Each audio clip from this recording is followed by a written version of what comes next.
No. And welcome to Just Chopsing Podcast. And today with my cousin David and myself is the man himself, Sean Smith from the Blackout. And obviously now from Raiders and sappenin Podcast. Guy was a busy guy. And we were just talking off air actually about some sort of intergender lights.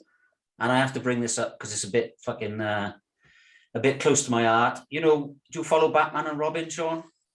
I know of them. I know of both of them. Go on. Yeah. No, go on. You carry on. Yeah. Well, what about them? What about them? Well, they've just announced in the comics that Robin is going to be the first fucking LGBT superhero. Wasn't person. that? If looking back on all of the Robins over history now, ain't that always been the way, yo? No. When you think about it, like it's like, but I have a think, like if you look at like. Dick. Well, yeah, his name's Dick. Dick start, Grayson. Right? It's Grayson as well, isn't it? Isn't it Grayson? What's that got to do with it? Oh, Larry Grayson. Is he There you Larry go, look. Grayson's son, is he? He could be. Well, no, I don't think so. Larry Grayson wouldn't have a son, would he? Why? Elton Well, He's a John. fucking puff. I was about to say Elton John had a wife, and he's Elton literally John, king of the Queens. He's king of the Queens. That don't make any difference. Anyway. Yeah, no, but to go. Oh, we're not going off this yet. All right, okay. Robin. But if you think about all the Robins, he's always been the little fella in like the little skimpy tights, and like he was, "Hiya, Batman," and you know, he was just there like all the time. So it kind of makes sense. And to be honest, I don't care. I just whatever, do whatever you want with him. Make Batman gay. That'd be better. No. I know he likes dressing up in black leather, but no. There is a story about the original Batman and the Robin. So was he called Burt Ward? That was the original one, wasn't it? Back in the 60s? It was it. That was one of my favorite films as a child growing up. I had that on tape in my grand's house, the old Batman movie. Yeah. And I watched it fucking like every weekend. The shark repellent spray on it. The shark repellent bat spray, of course. And also when he's running around with the giant comedy bomb and he's going to throw it over things. And at one point he goes to throw it off a pier and there's loads of little ducks and he's like, "Oh, I can't do that." And I was like, "Shut up, kill them ducks." And then all of a sudden he goes to throw it off a thing and it's like a boat full of nuns. And I was like, "They can go, mind. Get them out there, yeah?" And then he goes, "Some days you just can't get rid of a bomb." And I was luckily, so far in all my years, I have never had to say that sentence. So No, me. Yeah. Well, I did actually. It wasn't a bomb, but it was a fucking mustard roll, an English mustard roll, right? And I was on a rugby trip in Cornwall or somewhere with one of my mates and obviously a load of rugby kids. And there was these swans coming in and out on the campsite because we were right by the water. It was actually by the sea. I don't know where the fucking swans were coming from. So I got this roll, put a load of mustard in it, and threw this fucking mustard roll to this swan, right? So he swallowed it in one lump because he's a greedy bastard. And he must have spent 5 minutes stuck in his fucking head in and out the water. Yeah, brilliant. Yeah, I did hear a rumor once that like if you feed WD-40 to seagulls, they explode. But no, it's not WD, it's baking soda. If you soak bird food into baking soda and then they eat it after it's dried, obviously, because they can't burp. So their stomachs explode. Well, of course, yeah. Here's a question. Let me fucking topsy-turvy this podcast now, right? Let me fucking switch this up. How do you know so much about killing birds? What is it with you and harming birds? Well, Robin's a bird. Nice. Yes. We got a bird theme now going all the way through this. We are. Just chirps in. Just chirps in. You gotta go. Thank you. That's as good as it's gonna get. I'm off. Thank you for having me. I've been Sean Smith. Check out sappenin Podcast, Raiders Band, and don't bother with the Blackout. Tidy. Well, I can't see. So I can't see. Government. I work for the government. I do. I keep the birds down. Yeah, carry on. All right, the mix will just take you back a little bit. I mean, 2003, the Blackout. Yes. You smashed onto the scene, really? Well, I don't know. It looks like that. Yeah, it looked like that. It kind of looked like we just fucking appeared, but we literally did 3 years of playing shows to absolutely nobody. Like to the point where we played Cardiff Barfly once, and the sound guy was setting us up to go on, and the headline band were in the dressing room in Cardiff Barfly, which wasn't even big enough to hold all of the members in, but they still found a way of all getting in there and being like, I'm not watching this shit. And the sound guy finished sorting sound out, and went, okay, boys, you can go on now, and walked away, right? The only person watching us was the sound guy's dog. We played to a dog. We did a whole gig to a dog. Did he like it? I don't think he did. I tried to get him to do a circle pit, but he's having fucking none of it. None of it. He just sat there looking bemused. I was like, this is too loud for a dog, surely. He shouldn't be in here in the first place. But he was our only punter, so I tried to sell him a t-shirt, but he just bit it and run away. But yeah, we did loads of gigs. Like we played like a place called Meze Lounge in Newport, where we went on stage, and for some reason, next to the stage, facing out like the stage, I say stage, it was probably about an inch off the floor of the stage. 2 guys came in with 2 bottles of champagne, sat on the settee facing out, and we just played out to nobody while they sat there. Why were they drinking champagne? Was it a strip club or what? No, I think they were just having a real good time, or one of them had a work bonus or something, and they bought that because they definitely weren't interested in us. They came in like suits. They literally just left work and they were like, "Fucking, let's get on it," I guess. So they turned up with these bottles of champagne. We were like, "Oh, that's cool." We got 1 water between the 6 of us, but yeah, carry on. And then we played that show to the side of one guy's head. I guess we must have been just hitting him in the face with sound. But yeah, 2003, we kind of then emerged, I guess, and then people started. Yeah, we annoyed people so much they were like, "Oh, fucking all right, we get it. You're an actual band now." So yeah, that happened in 2003. So how did you actually get into music in the first place then? Oh, it's a good one. Well, originally I've always loved music, but all music. So I was originally into, like, all I remember from being a kid is in my dad's car, all he ever listened to was Tina Turner and Bonnie Tyler. So, which, obviously the Blackout sounds exactly alike. So, no, but then I like on my own, then I liked Michael Jackson, up until we all found out what he did. Yeah, big fan of Michael Jackson. And then weirdly, I got really into happy hardcore, right? Okay. Like proper, you've got a heart of gold, all that shit, right? I was well into that, right? I had all the tapes. Remember the tape packs? I don't know if you've seen more metal than me, so I'd imagine you don't even. Yeah, you might have fucking hated everybody that loved happy hardcore, which is expected really, because the majority of them are idiots. But yeah, I loved happy hardcore, and then I kind of got into indie a little bit because Oasis were fucking massive, of course. So I kind of liked that. I guess I like the attitude of Liam Gallagher. I like that rock and roll more than fucking, it was indie. And then I went to see Stereophonics playing Morpher Stadium, and that changed my life, because I was like, this is fucking unbelievable. Look at them control. There's just fucking 3 guys on stage controlling 60,000 people or whatever there is, and they're all fucking loving it. And before they played, the Crockett's played, I believe. I don't know if you remember the Crockett's, but the fucking singer was nuts, and he would fucking throw himself about, and I was like, that looks cool. And then ultimately I ended up listening to Chocolate Starfish and the Hot Dog Flavored Water by one of the world's greatest bands, who are just now making a comeback, even though they never left for me, Limp Bizkit. So I heard Fred Durst say, swear 48 times on hot dog, say the word fuck 48 times on hot dog, and I was like, oh, I love swearing and I can shout. I want to go with that. So then ultimately I went around school. I ended up buying decks because I was so desperate to get in a band, but I had no musical talent whatsoever, and I didn't think the boys would just accept me as a shouter, that I bought decks to try and learn to DJ, because new metal was very, very in at the time. And we started a band called 10 Minute Preview in Merthyr, and we played our first show in Merthyr, and I think 300 people turned up to see us, to watch us fail, because I as you can see, I'm a chopsy bastard. And so everybody in Merthyr was like, oh, we got to go and see how shit these are. And I think they were genuinely disappointed that we were all right. Yeah. And then ultimately we added a second guitarist, changed our name, and that's how the Blackout formed. Cool. Okay.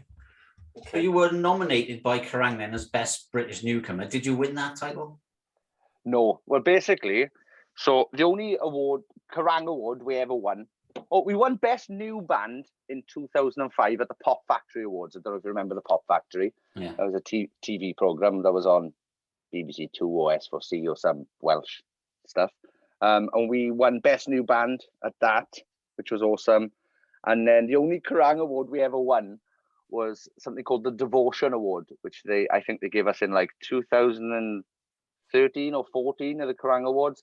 And I got drunk, and my speech was, thank you very much to Kerrang for the nominated for 4 times and won fuck all award. Because we got nominated for like Best Newcomer, Best British Band a couple of times, Best Album. I think I was nominated for Best Tweeter, whatever the fuck that means. One year, I saw that, yeah. Yeah, 1 year I came 5th in the sexiest female category. I don't think another biological chap has ever done. Like, you can't say that. I don't know. Nobody. Well, the thing is, they've stopped doing that thing now. So there's never ever nobody could ever do it. So what you got to think is, to me, right? Women are more attractive than men, right? They'll always be prettier than men. No matter how pretty the man is, they'll always be a prettier lady, right? So what I must have done is I must have been so good looking that I transcended my gender, and I was so far at being the best looking person in rock that I had to just nip on to number 5 of the girls, because there was 4 girls who were more attractive than me. But looking back at that now, imagine being a woman in rock, right? And then finding out this long-faced bellend has come in at number 5 when you exist. I'd be tamping, and I wouldn't be surprised if that's why they got rid of that fucking award. If I was number 6, I wouldn't be too happy. Imagine being number 6. Oh. Well, that's the thing. Yeah, if they put a number 6 in, I'd have been like, I'd have to have messaged and go, I'm so sorry. It wasn't my idea, like. But so where were the awards held then when you went to collect that? It's a good couple of stories about those awards as well. They were in the London. I don't know if you've heard of it, because I know we're all Welsh, and some people, yeah. So if you go to London, you normally end up being famous, I believe. But we went a couple of times, and it didn't really work out for us. But they were always in like former breweries or like theaters and stuff like that, because they always had like people playing and stuff as well. And for the last Kerrang Awards we were invited to, which I think was probably 2014 or 2015, we tried to get Keith Chegwin to come with us, because we had a spare ticket. So we tried to get Cheggers, and then we tried to get, I don't know if you've seen it, but there's a giant robot called Titan, right? Which is basically a man in a suit, it is, but it's fucking massive, right? And it does loads of different things and fucks about.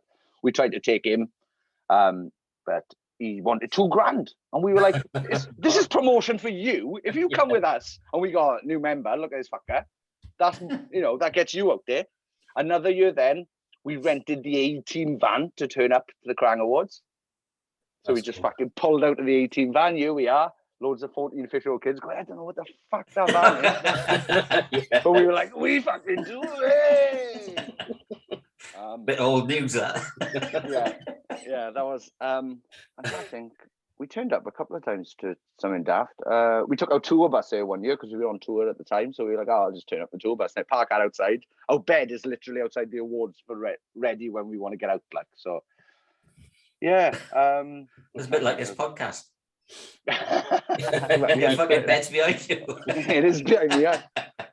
I'm trying to think of more Kerrang stories. I remember queuing to meet Kerry King from Slayer and being worried because I had, at the time when I was in the Blackout, I had dyed blonde hair that looked like an American football helmet, I guess, with a fringe. And I had a pink bit Oh, I dyed a pink bit in it, right? So me, like, this was the craziest part for me.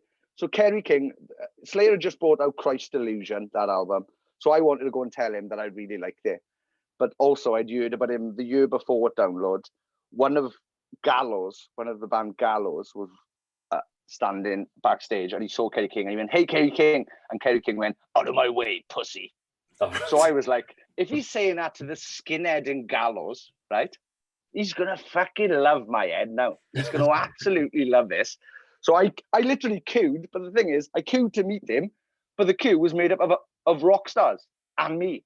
So it was like, before me was like the Brothers from Good Charlotte, then Sum 41 were in front of him, then Lamb of God were in front of him, and they were all just waiting to talk to Kerry King. And then I got there and I was like, oh, he's going to fucking punch me, And he was fucking lovely. He was absolutely lovely. So I don't know whether it's just the fella from Gallows he doesn't like, but possibly, yeah. Maybe. he was fucking lovely to me. But with that pink bit in the ear, then maybe that's why you won the fucking 5th sexiest woman. Maybe they thought your name was Sian Smith. That's true. Was it in then, though? I don't know. Yeah, I don't know. I don't think the pink bit was in, was it? I don't know. I think the white hair was in, but I'm not sure about the pink bit. Yeah, the very much white hair was in. The white hair was in till 2019. Probably. Yeah. Well, no, it was. I think I did an album with red. Oh, we did Start the Party, and my hair was red for that because I thought, oh, that's a partying color. But it turns out it just goes very, very pink, very, very fast with washing. So, especially in the sea. Yeah, especially in the sea where we were diving about. Yeah, I remember that video with Matthew Pritchard. What a weekend that was. We shot 2 videos that weekend, and we were fucking drunk. I'm not surprised. I mean, he was a bit of a fucking wild one at the time, anyway, wasn't he? Yeah, that's why. Yeah, that's why we had him pretty much, because he was the embodiment of partying. Basically, we wrote a song on the album Start the Party called Sleep When You're Dead, which was me and Gavin writing lyrics to the idea of what the fuck it must feel like to be Pritch. Yeah. You fucking wake up somewhere you don't fucking know, and you're like, right then, I know I fucking gotta go again tonight. No fucking sleep when you fucking dead. Well, he's on a massive health kick now, isn't he? Yeah, he's lost it now. Do you still speak to him or not? Yeah, I do, yeah. Yeah? Yeah, I do. I seen him on a fucking boat the other week, and he was rowing fucking thousands of miles somewhere. Yeah, I think he did like 30,000 miles or something. He went from, did he go from the UK? No, he went from somewhere to Antigua. It was like, he rode across the Atlantic Ocean. Basically, 4 of them went across the Atlantic Ocean. I think it took him like a month or something like that. Yeah. Just sitting there and fucking rowing every 2 hours. 2 hours on, 2 hours off. That's what it was. And yeah, he's on this massive health kick, and he's looking and seems like he's feeling better than ever. So congratulations to him, because I know not long after Start the Party, I think it was kind of all getting into him, to be honest. And I'm just fucking chuffed that he's made it through, and he's fucking bigger and better than ever. Yeah, well, you can't keep going on like that, can you? No.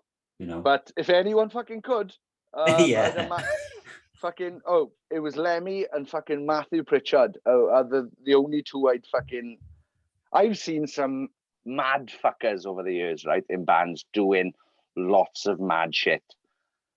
Nobody would outlast Pritch. Even though every night would end up exactly the same, which is wherever we would end up, it could be a house. It was our tour bus once. He would always end on a table or a chair higher than everybody else for some reason, singing Queen. Okay. All right. Yeah. I went to an after show party once, right, in Cardiff, and he was there drunk, and he got up on the decks, and this was like when I don't know, what was it called? Do you remember Soda Bar in Cardiff? Yeah. I don't know if it was kind of like, it seemed like it was quite elite to kind of get into, like you had to be fucking friends with people there or whatever. So we went to this after show back there, this fucking posh club or whatever. All of a sudden, Pritch is literally standing on the decks, right, in jeans, no top on, fucking steaming, done whatever he's done or whatever, eyes like fucking saucers, gets the microphone off the DJ and goes, "Oh, everybody, let's have a laugh," and then drops his trousers. And I was like, oh, That's fucking mad. That's fucking mad. But yeah, every time I've been out with him, we have ended up back at his house. Live Aid will go on, the old one, where you watch fucking Queen sing along out the key. The amount of times he sang along to Queen, you'd think he'd be able to get a key by now. Nah, I am bothered, man. I am bothered. But yeah, we even to the point where he came up to Newcastle on the start of the party tour. He came up to Newcastle, partied with us for the night, and he ended up. Bear in mind, the back lounge of a bus, right? You've got a table, but the problem is the table's only probably like 3 foot from the roof, right? Pritch was in that gap, just to be higher than people, and I don't know why. He's literally higher than people. He was in that 3 foot gap. We are the champions, stay friends. But more off key. Yeah. And then he turned to me and he went, Sean, let's fucking kick the back windows out of this bus. And I went, let's not, because we need it for the rest of the tour, and we get charged for that. And he was like, oh yeah, I didn't think of that. Mad, man. Mad. But yeah, what a fucking, he's literally a fucking hero. He was absolutely, like, I literally fell in love with Dirty Sanchez when it came out. Like, I was like, these guys are fucking, because Jackass was out, like, kind of out. I think Jackass kind of did better first, didn't it? But even though Dirty Sanchez has been going behind the scenes longer and doing mad shit. I remember just like watching Jackass and be like, oh, this is funny. And I saw Dirty Sanchez and I was like, this is insane. And I remember, just seeing them. And even like fashion wise, I was like, I fucking love Dayton's mullet. And here we are now, 2021, look, and Sean's got his own little Dayton mullet. So I fucking love Dirty Sanchez, and those boys are fucking lovely as well. Yeah, so. They definitely took it further, didn't they? Than I remember watching one episode where they were playing snooker and they were dropping their balls into the pockets and then slamming the balls into them. Then they got bored of that, so they started nailing their balls to the side of the snooker table. Yeah, I've seen. But it was normally Pritchard. They done stuff to him, wasn't he? He seemed to be like the one that. Or Pancho if he was drunk. Yeah, that's right. Which is 99.9% of the time. So, just fucking nailing their ears to tables, fucking. Oh, I've seen him doing some mad shit. And then, so like I got invited to go to some of the club shows and stuff, and they doing that there. It's fucking mental. In fact, the Blackout once supported Dirty Sanchez in Abertillery. There you go. Okay. The deepest, darkest part of the valley is Abertillery. We once supported them. And I remember Pancho was there drunk. He's definitely not going to remember this. And they literally dropped a massive terracotta pot on his head. And it just split perfectly in half and fell down. I was like, that man's got the hardest head in the world. Which probably explains why he is like he is now. Yeah, probably. Well, since you didn't win fuck all, I mean, you had quite a successful career, really, releasing 4 albums over a 6-year period then. And I mean, you've toured, well, not toured, but I mean, you've toured with some pretty big bands, like. Yeah, we managed to fake people into giving us a career. And we got to tour with, basically, now I've met all my musical heroes and none of them have been a dick. I wish I could tell you like someone's been a dick, but no, we were lucky enough to tour with fucking Linkin Park, Limp Bizkit,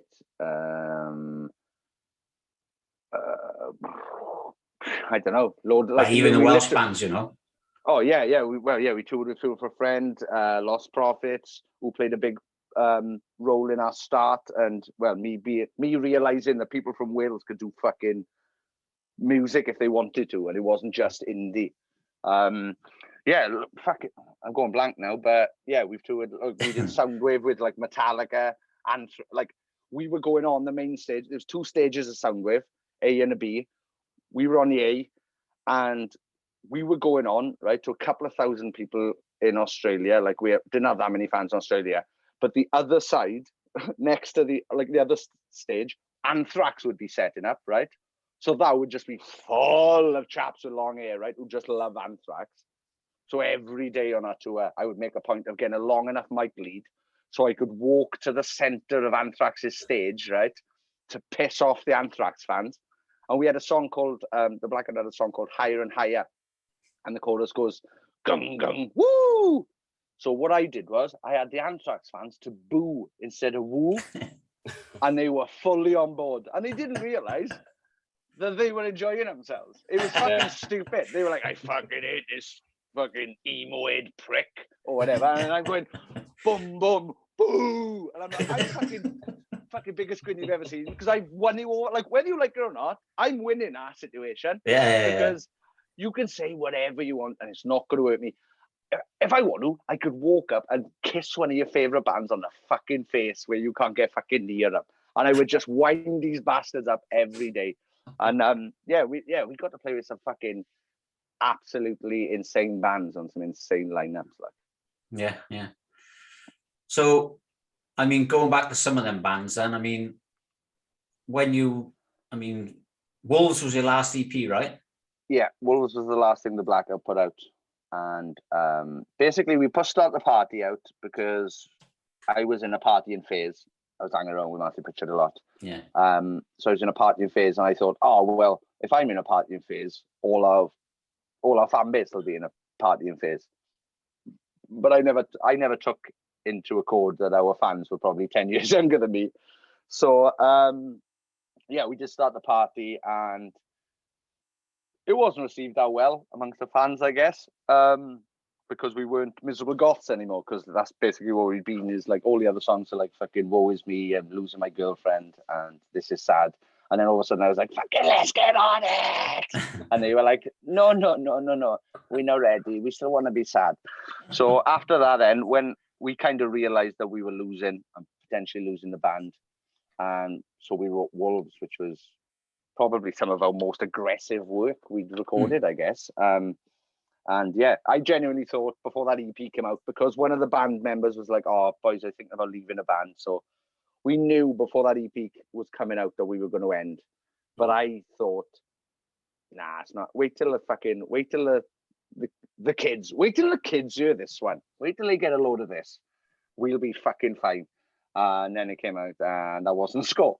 So So Wolves was the last thing we did, but I'm very, very proud of it, and some fucking cracking songs on it.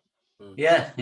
I remember when it came out. I mean, it was I thought it was really a last hurrah, if you like, for the Blackout, and then it was. Yeah, and then Ollie from Bring Me Horizon stole the lyrics to the song Wolves, and then brought his song Thrown Out a year later, which is potentially Bring Me Horizon's biggest song. So okay, that's good news.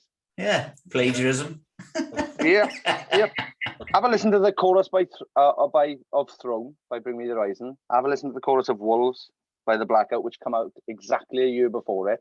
And before the Wolves EP come out, I sent it to Jordan Fish, who is the keyboard player and main songwriter of Bring Me the Horizon. And he said, this EP is awesome.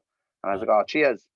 And then a couple of months later, a year later, when their song come out, like I went on my Instagram live and I was like, so what does their song go like? Throw me to the wolves. And that's Ricky Martin's fucking Living La Vida Loca melody as well, by the way. Bring Me Horizon took. So between me and Ricky Martin, we've written Bring Me Horizon's biggest song. Throw me to the wolves. Tomorrow I will come back, leader of the whole band. And like I was on my Instagram going, wait there, right? And that day, one of Bring Me Horizon must have seen it, told all the others, because that day they all stopped following me on everything. Oh, really? So I was like, oh, because you've been rumbled. You've been rumbled, boys. Fair play. That's fucking shocking, though, isn't it? Just fucking hold your hands up, you know. If it's true, allegedly true. No, it's very much true. I'm not lying about it. And if they want to go to court, I'll go to court because you nicked my shit. Well, we can go back to 2011. I don't know if you know, but I'm in Holland. Oh, nice. And I was at a Blackout show in the FNR. You played with Funeral for a Friend. Oh, nice. And I was the only fucking idiot in there with a Welsh jersey on, to be honest. Nice. And you did single me out, and you were like, "Oh, there's a guy over there with a Welsh jersey on." And at the time, I was pretty big because I was doing a bit of fitness, if you like. Yeah. You know.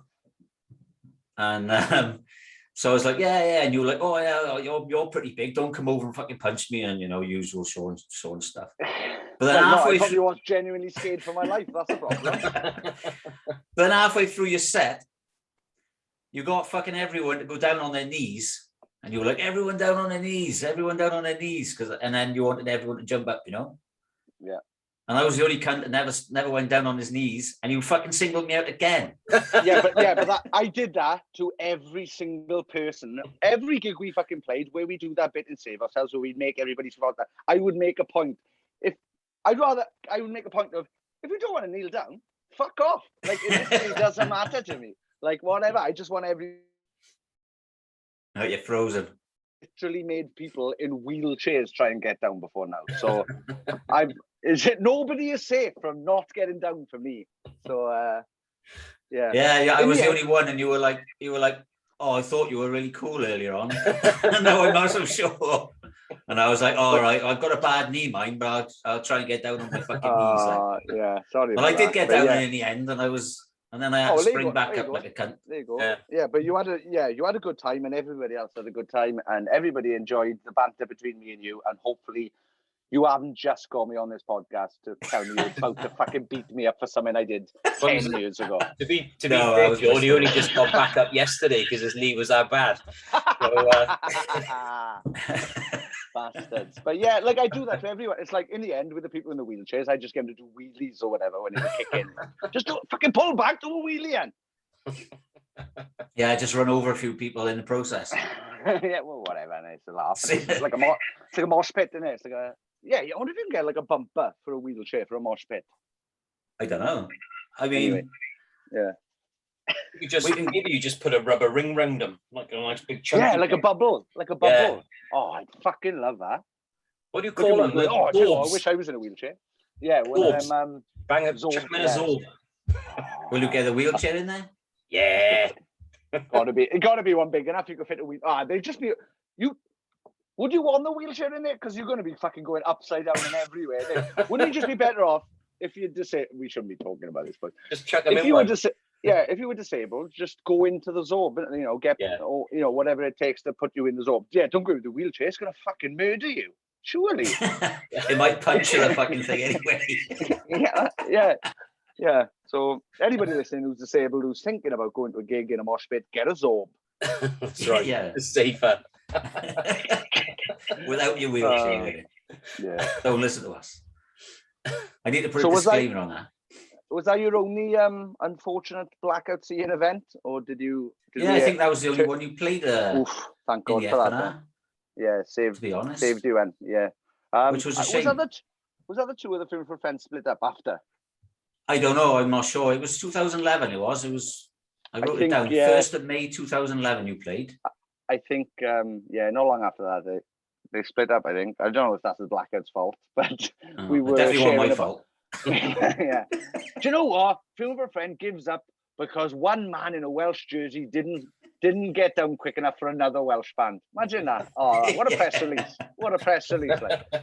Imagine the shit you would have got a Film for a Friend fans. Guys, get him. I'd be dressing up as Robin and fucking throwing myself at their mercy. Get a zorb. They can't hurt you. Oh, yes. Call back. So you got a new band, Raiders. Yeah. Trying, And I see Bob's in there as well. Yeah, James from the Blackout still in there. Can't do anything without. He's a riff master, man. He's awesome, and I love him. And I think I'm the only person in the world who can handle him because he's so, what's the word? Riff-tastic. No, angry. Oh. Explosive, maybe. Yeah, he's literally the angriest human I've ever met, and I am close to number 2. I reckon. Yeah, I reckon I'm one of the only people who can handle him. Even the new bandmates. After we've had drunken arguments on tour, I'm like, oh, he's fucking angry. I was like, you knew this getting into it. His name on Twitter used to be Angry Bob. So you knew he was angry. So Bob's in it. Ryan and Chris. My friend Chris plays drums. He used to be in a band called The Guns from South Wales, who are very good. Okay. You should definitely check out. They are. So The Guns what's he doing now? I don't know if I can talk about that. I think that's a secret project. That's all right. This been coming for years. You know the milk. Fucking Ross Kemp on Gangs. Yeah.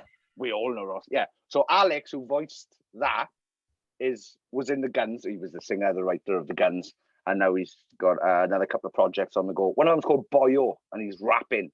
Okay. So that's interesting. Check that out, Boyo World. And he did the Guns, and they were fucking really good. But sadly, kind of never took off for some reason. Okay. Why did I bring this up? Chris was in them. Our drummer was in them. He was in them. He was in a band called Flight of the Navigator, who were like a fucking prog band. And then I ended up wheeling him into my band. It's just a bunch of just us four chaps being miserable on record, I guess. Because of all the shit we've either seen or gone through, especially as of late. We have a song called Destructobot, where the end, I almost predicted the pandemic. We have a song called Destructobot, where at the end of the song, it goes, everything is turned to shit. Fuck yeah! Because it got to the point where if I wasn't being sarcastic about life, I'd have fucking chopped my own head off if I could have. So I had to be like, like every time something goes wrong now, right? If I knock something, like if I knock that can over now, you'd see me go, yes, that's exactly what I wanted. Thank you, God. Because I have to be sarcastic to switch my brain to, oh, you're happy about this? Because otherwise I'll just fucking get a big machete and chop my own noggin off. Okay.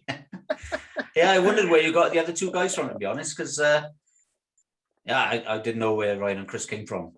Yeah, well, Ryan ended up being in the band because Chris knew him from Aberdeen, Snake Valley. Yeah. I knew him from Aberdeen, and basically we had two bassists who we gave a month to learn the songs, and both of them on the day of rehearsal that they were meant to come were like, oh, I can't make it. And we were like, oh, you prick.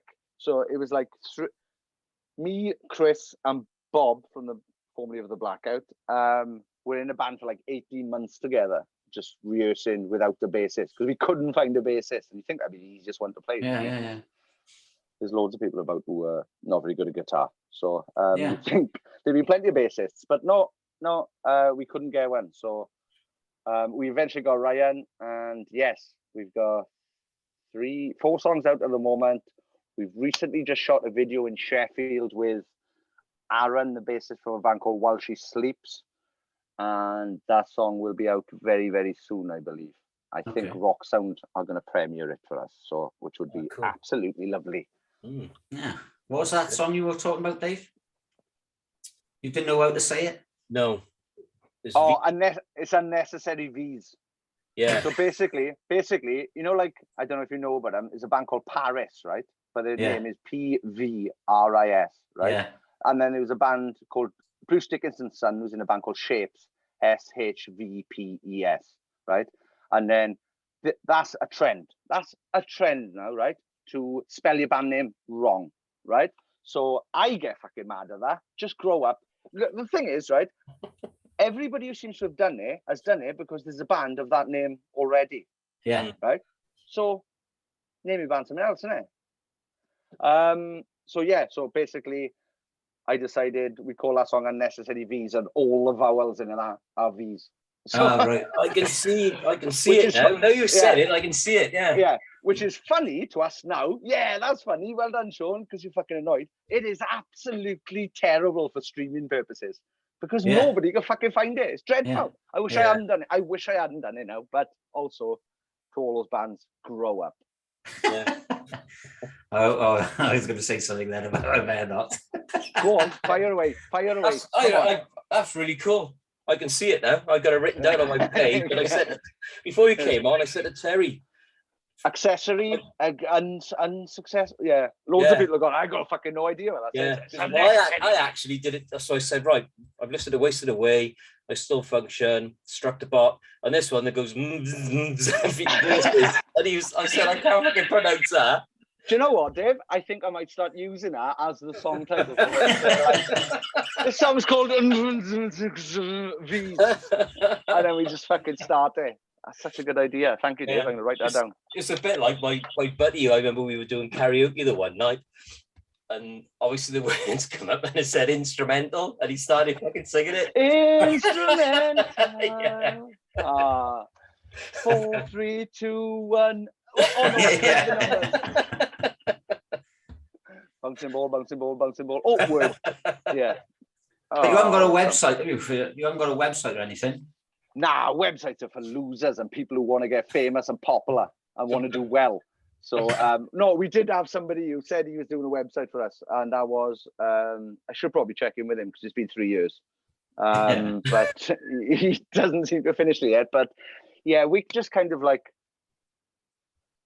because we can't, at the moment, because of jobs and our bassist made the mistake of having a child, we can't really give 100% of the band at the moment. So we're just kind of like putting things out as and when we can, playing the odd show, and now we're just going to look for support of other bands and then Steel Layer fans, because I genuinely believe you could put me in front of anybody's fans and I'm walking away with a couple of them. So yeah, we're just looking for tour supports really more than anything now. But yeah, we should probably look into that website thing. You're right there. Because also what we did was literally a couple of days before we put our first song up on Spotify, somebody took the name Raiders. So we had to end up having Raiders UK, which fucking boils my blood. But, yeah, it looks a bit like Raiders suck.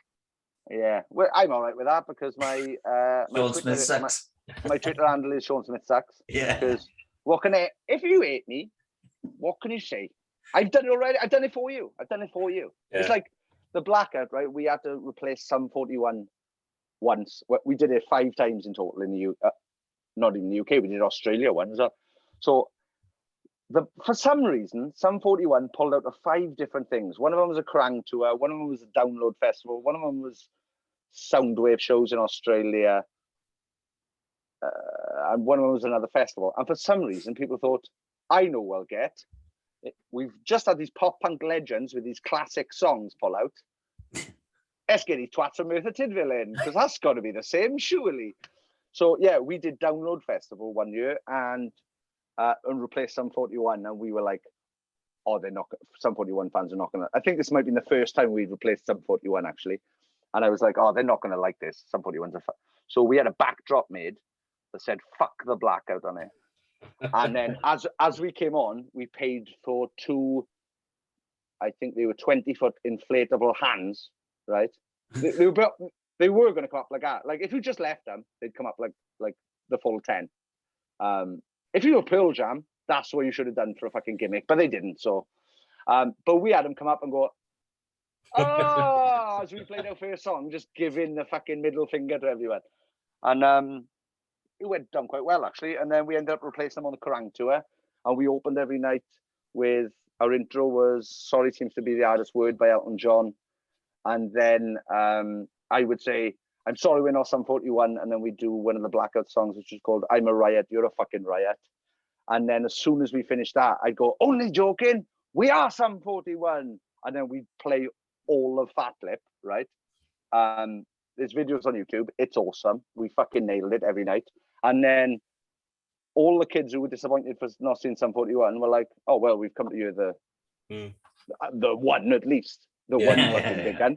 So, yeah, we were doing that. So, yeah. But, yeah, we ended up replacing them loads of times for some reason. But, yeah, I've always had a kind of, look, I'll fucking beat you too slagging me off. Like, it doesn't bother me. Like, whatever. Like, you can say, I have the thicker skin and you can say whatever you want to me and I am not fazed by it.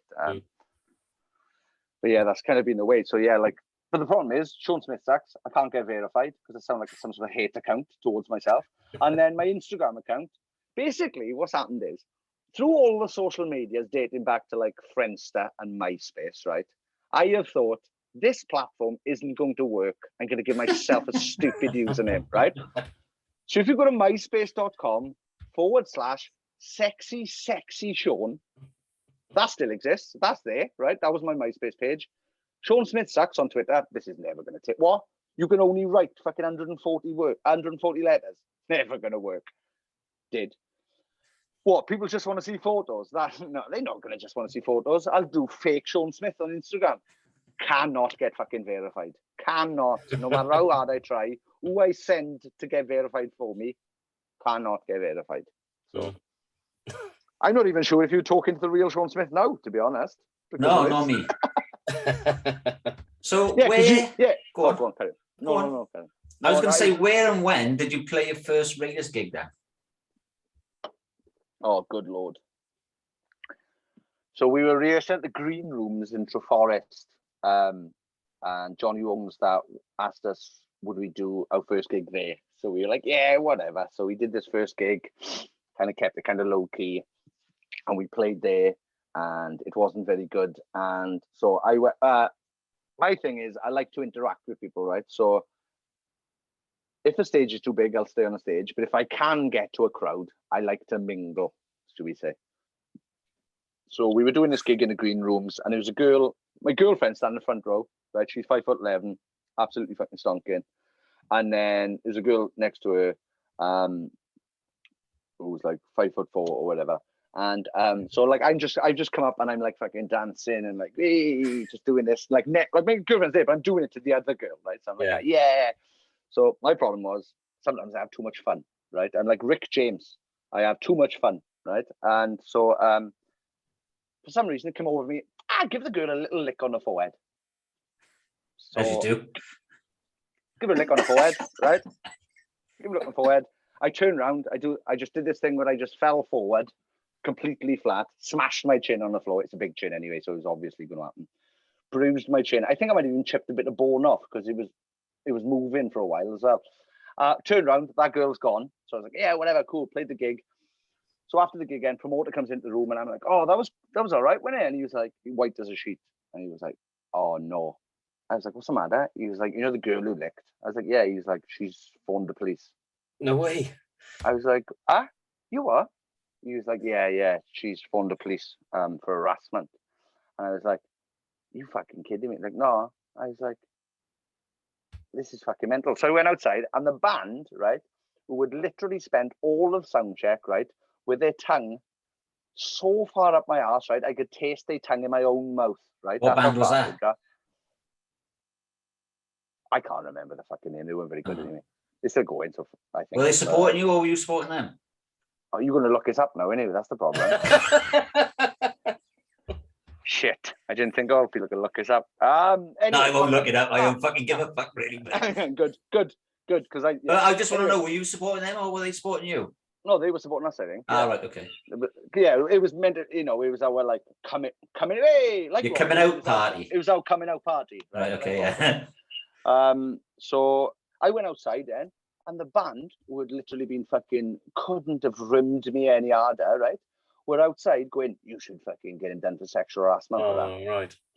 And I was like, boys, thank you. School. And yeah, so I went out to go talk to this girl and say, I'm, like, sorry, I'm literally having too much fun. Didn't mean to fucking offend you. Thought, if anything, it's a bonus. Like, if fucking Frank Carter and the Rattlesnakes or Gallows licked my face, I just go, that's funny. He's a madman. Yeah. But yeah, she was outside crying. And then when I went up to say hello, to say sorry or whatever, she's like, no, I can't talk to you right now. I can't talk to you. So then, I ended up having to phone the police myself because they couldn't get hold of me, apparently. And then I phoned fucking Pontypridd police and they were like, all right, do you know what you did? I was like, yeah, I licked the girl's face because having too much fun on stage. He was like, don't do that again. I was like, yeah, I probably won't. And that was it. But there was a moment where I was fucking absolutely terrified. And I was like, I can't, but like, don't get me wrong. And like now, I definitely wouldn't do that in 2021 with the virus being as fucking rife as it is. Yeah. But back then, like I said, like Frank Carter or Jason Aaron Butler from a band called Let Live or Fever 333 as he's now in, like they're such wild frontmen. You go to see what the fuck they do. Yeah. And this girl literally must have never have heard or like, and that's fine. It's fine that she's never heard or seen the Blackout, and I'm fine with that. But everybody else in there was expecting me to do mad shit. She must have been the only one who didn't know, and then got fucking upset when I give her a free lick on the forehead. Like, I didn't charge her for the lick, which I should have now. So, well, maybe she was one of the girlfriends of the other band, and the guy who fucking was dating her got fucking jealous that Sean Smith licked his girlfriend's head. I'd have licked his head if he'd asked. I'd have gone, oh, bro, if you stop telling her to fucking get me down for sexual harassment, I'll lick you a fucking head. In fact, bro, I'll lick whatever you like. There you go. Don't get me down for sexual harassment, please, for licking a fucking person's head. Grow up. Oh, that's fucking bananas, isn't it? Yeah. So what gigs have you got coming up? And I see you're in Gloucester and Bridgewater this month. Yeah, that's it. Yeah. When's this coming out, boys? No idea. Terry deals with all. I just turn up. All right, cool. Yeah. I don't know. It depends when your gigs are. When are your gigs? Next week, I think. August 20th, August 21st. We could get it out before then, can't we? No, you don't have to. No. Listen, do not rush putting your podcast out for me. I'm just saying because if it's coming out in the future, like after those gigs, I've got another one I can probably announce. Go on. Which is we're playing Bristol Exchange with a band called Death Blooms, which we're not announced for yet. So that's cool. You might have the exclusive if you put that out whenever you put it out. But not that anybody fucking gives a shit. But what date is it? September no. I have no idea. I don't fucking book things. I just turn up and fucking lick it. Oh no, I don't do that anymore. Not anymore. Not since the pandemic. If you wear a mask on stage, you can lick whatever you want then, can't you? That is true, yeah. But, why don't you get a mask with a big flappy tongue hanging out of it? Just chuck it at people's heads. Look like Venom, like just fucking whoop. Instead of throwing a mic about, I can throw the tongue about. Yeah. Oh, remember those sticky things? Like you throw them and they stick to walls or paper or any of that shit. Yeah, one of them for a tongue. Have our cow. Yeah, that's a fucking snake trick, man. Fucking some guys supporting you and then that's not good. But you know your Limp Bizkit shows then. Did you buy to get on that tour or not? No, we didn't buy to get on that tour. But we did lose between 15 and 18 grand doing it because you had to rent all the shit or what? Bus costs, and shit like that, and getting to Switzerland isn't cheap.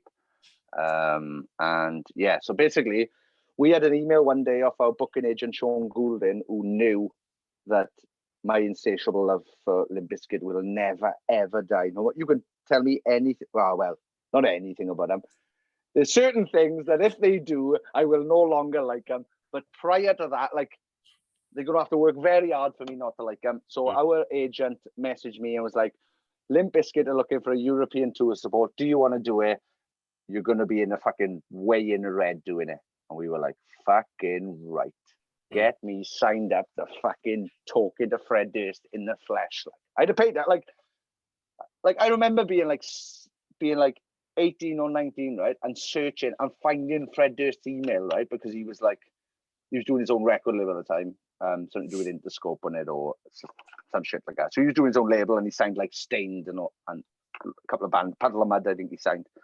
And I remember seeing Fred Durst's email address and be like, oh, that's insane. I could contact my hero. And now you just go on Twitter and be like, oh, you're a fucking dick, but that's all it seems to be for now. Yeah. Whereas I was like, oh my God, Fred Durst at Interscope. Oh my, the holy grail. Now you can literally go, Fred, you fucking knob, give me a fucking text.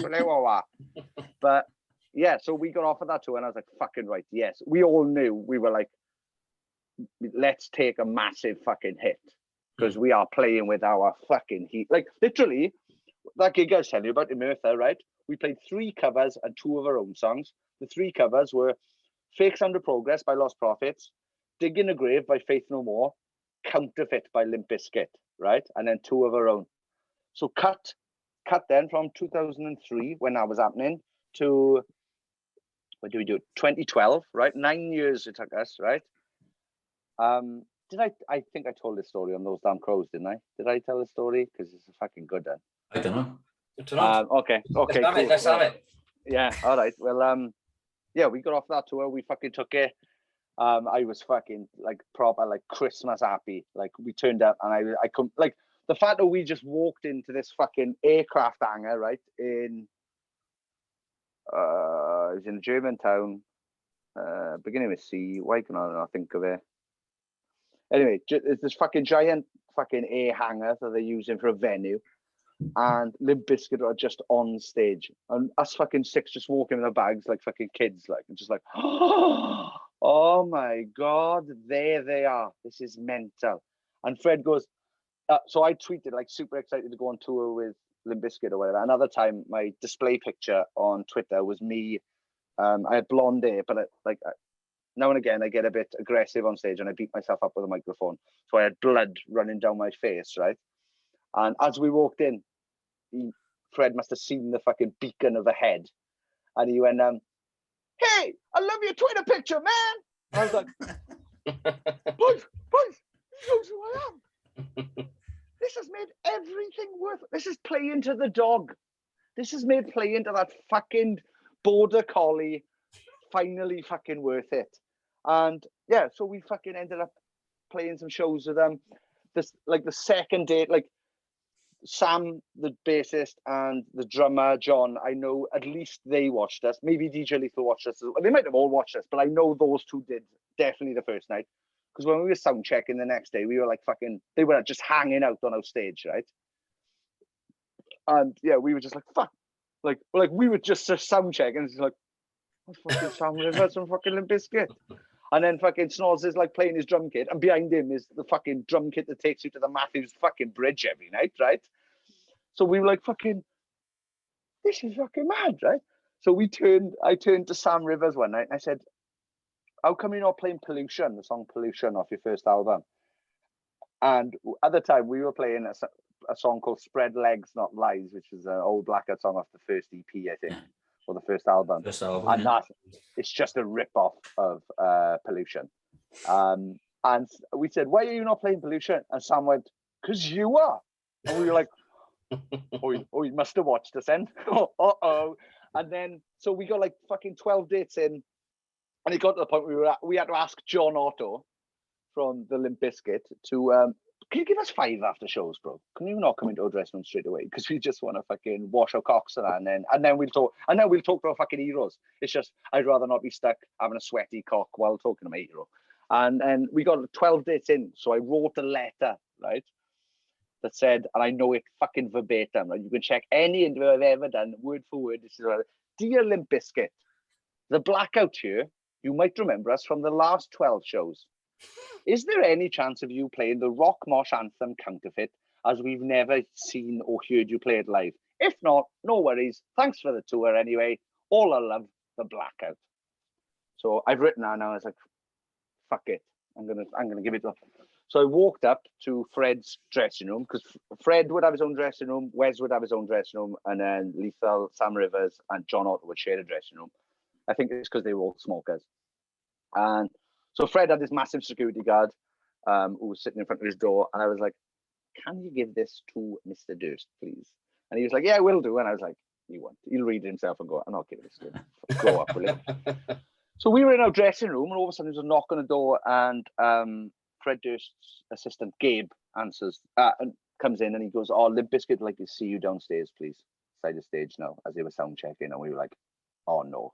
Because I instantly, when he said Limp Bizkit want to see you all downstairs, all I could think was how sick at that point we were of kids asking us to play old songs, right? So I was like, bro, they've been going fucking 10 years longer now. They are more than sick about it, and we might be getting kicked off. This is fucking dreadful. We might be getting kicked off the tour. We turn up downstairs. We get to the side of the stage. Fred looks at me and goes, if we're going to do the song, you got to sing it. And I went, right, like a fucking virgin, right, like a virgin. Oh, yeah, you went, you got to do it. And I was like, oh, all right, yeah. And then you went, there's basically, in amongst all his monitors, right, the middle one is an auto cue, right? Right. And don't fucking judge him, because they've got fucking loads and loads and loads of songs with loads and loads of rapping in. And basically, when we did that tour with them, they would get 4 or 5 songs in, and I'd be like, surely they're fucked. Like, you can't go on for another hour now, boy. You've played all the hits. And then he'd play another 10 songs that would make any rock club go fucking mental, right? Mm. So he said, if you need it, use the old man TV in the middle. That's what he called it, right? The old man TV, about the words. And like a virgin, right? I made a point of stepping over it. And I went, I was born to do this. At Fred Durst, right? So they start playing the song. And they start playing the song. So it's me, Gavin from the Blackout, Fred Durst are fronting Limp Bizkit. They've asked Bob from the band to come out and play guitar with Wes as well. So it's literally a fucking dream for all of us. So we do this fucking sound check, right? And then as soon as we finish, I realize, I've just been rapping Fred Durst's voice at Fred Durst for 4 minutes. This is fucking mental, right? Literally going, hey man, wake up and smell the concrete. The strangers see you change like the yellow beat. Right? Nailing it. Absolutely.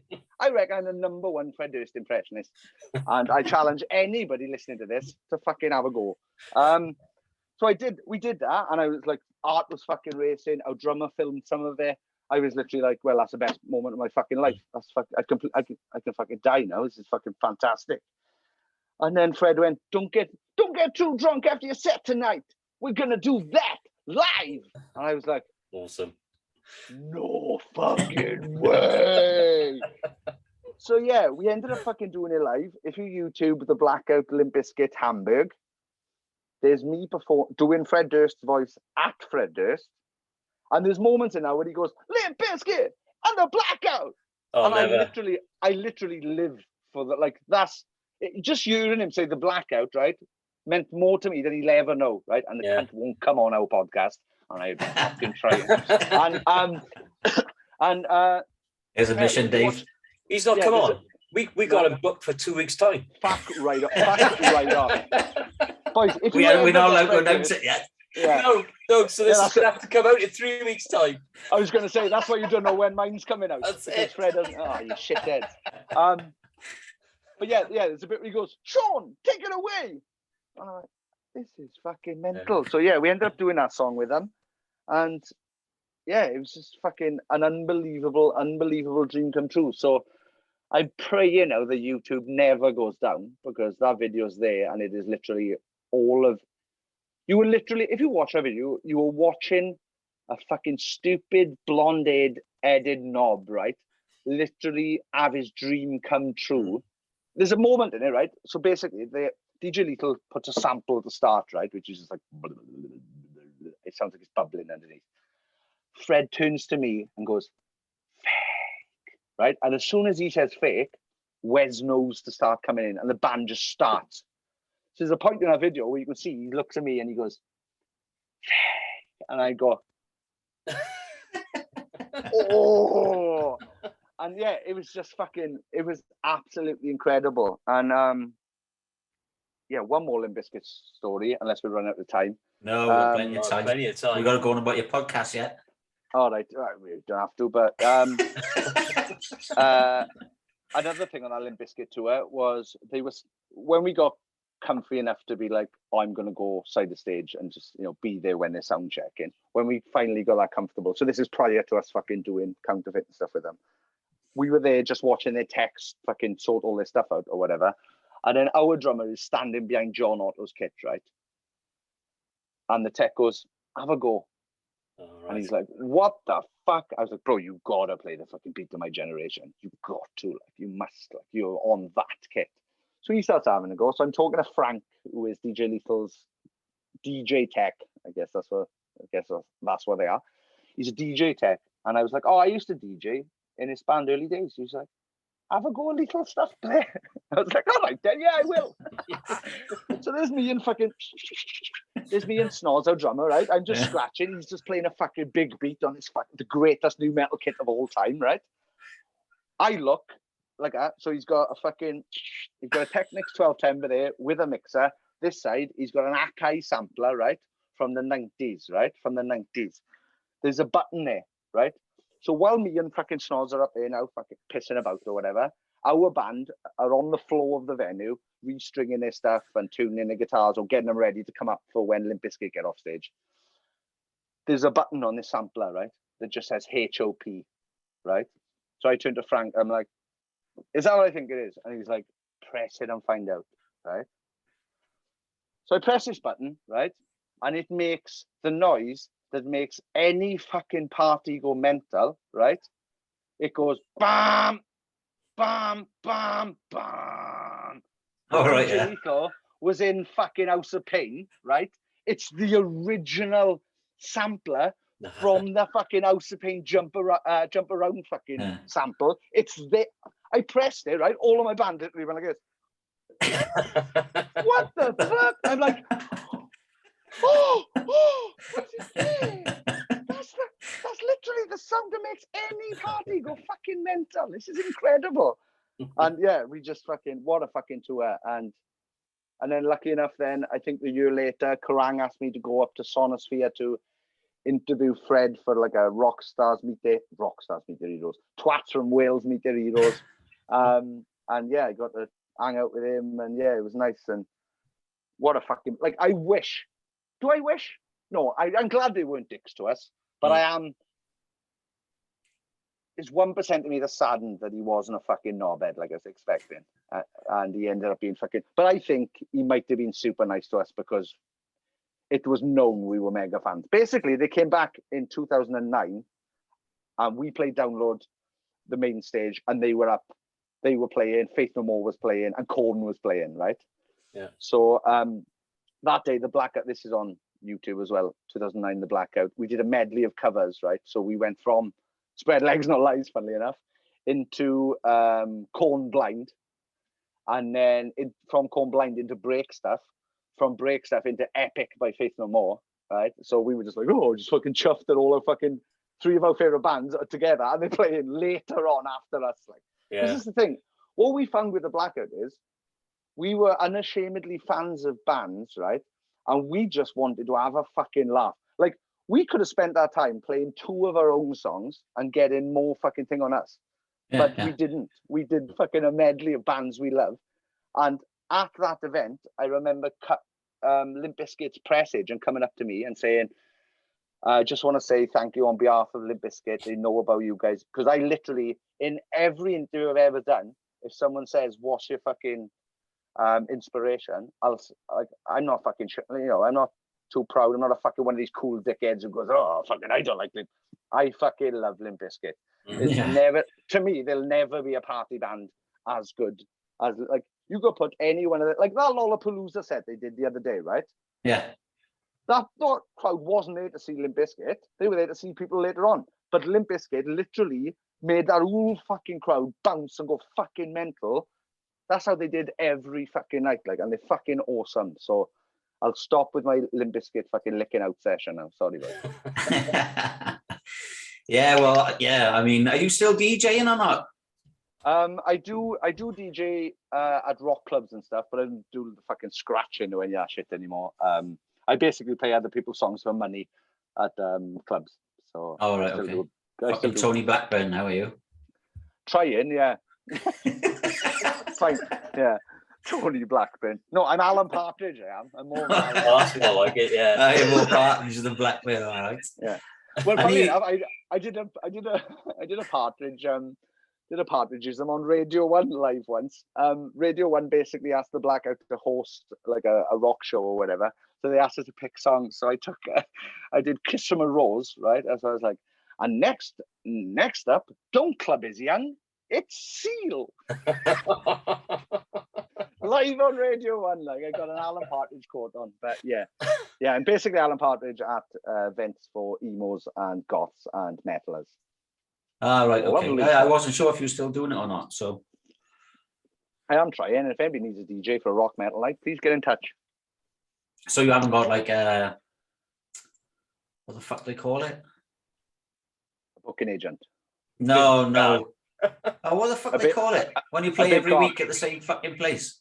Oh, residency. Yeah, residency, yeah. Yeah, I kind of did. Well, I kind of have. In a way, like there's this club night in Manchester, Liverpool called Deadbolt, and they have me up pretty much once a month, once every 2 months maybe. And yeah, I was doing one in Cardiff in a place called in a night called Team Up, but sadly a virus from China turned. I don't know if you've heard about it, boys, but there was a virus from China that turned up to stop fucking everybody. Oh, right, okay. It's fucking yeah. That was that old thing, wasn't it, about 18 months ago? Something like that, yeah. But, those fucking Chinese. If you I had nothing to do with that.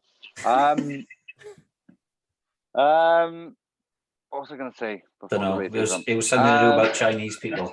No, it wasn't. No, it might have been. Is it? Don't matter. Let's move on. Yeah, yes. I don't know if you can cut that racism out, but yes, I do live in Jane, and I've got a couple of things booked in as well. So right. So I thought you were doing a residency slot, but I wasn't sure. Who's echoing? Somebody's echoing on me. It's you. It's not me. Can't be. I got headphones on. No, it can't be you. You got headphones on as well. It must be Dave. No, it's not me. All right. Anyway, are you confident Dave was in that? Couldn't fucking possibly be me. It's not fucking me. I've never echoed in my life. You fucking liar. I couldn't fucking echo if I wanted to. So don't fucking blame me. That's right. Great attitude, then, Dave. Can't fucking be me. So I saw something recently. You were co-managing Junior. Is that right? Oh yes, I am. Yes, I'm involved with Junior, who are the three nicest guys in rock. They make the boy. Oh, here's a sentence. Fucking here's clickbait. The boys in Junior make Dave Grohl look like Adolf Hitler. That's how nice. That's how nice they are. That's not saying fucking Dave Grohl's a Nazi. He's not. I don't think he is. I can't verify, obviously, but I know Junior are the nicest people in the world, and their album's fucking corking. The new stuff they fucking writing at the moment is bigger and fucking better than ever.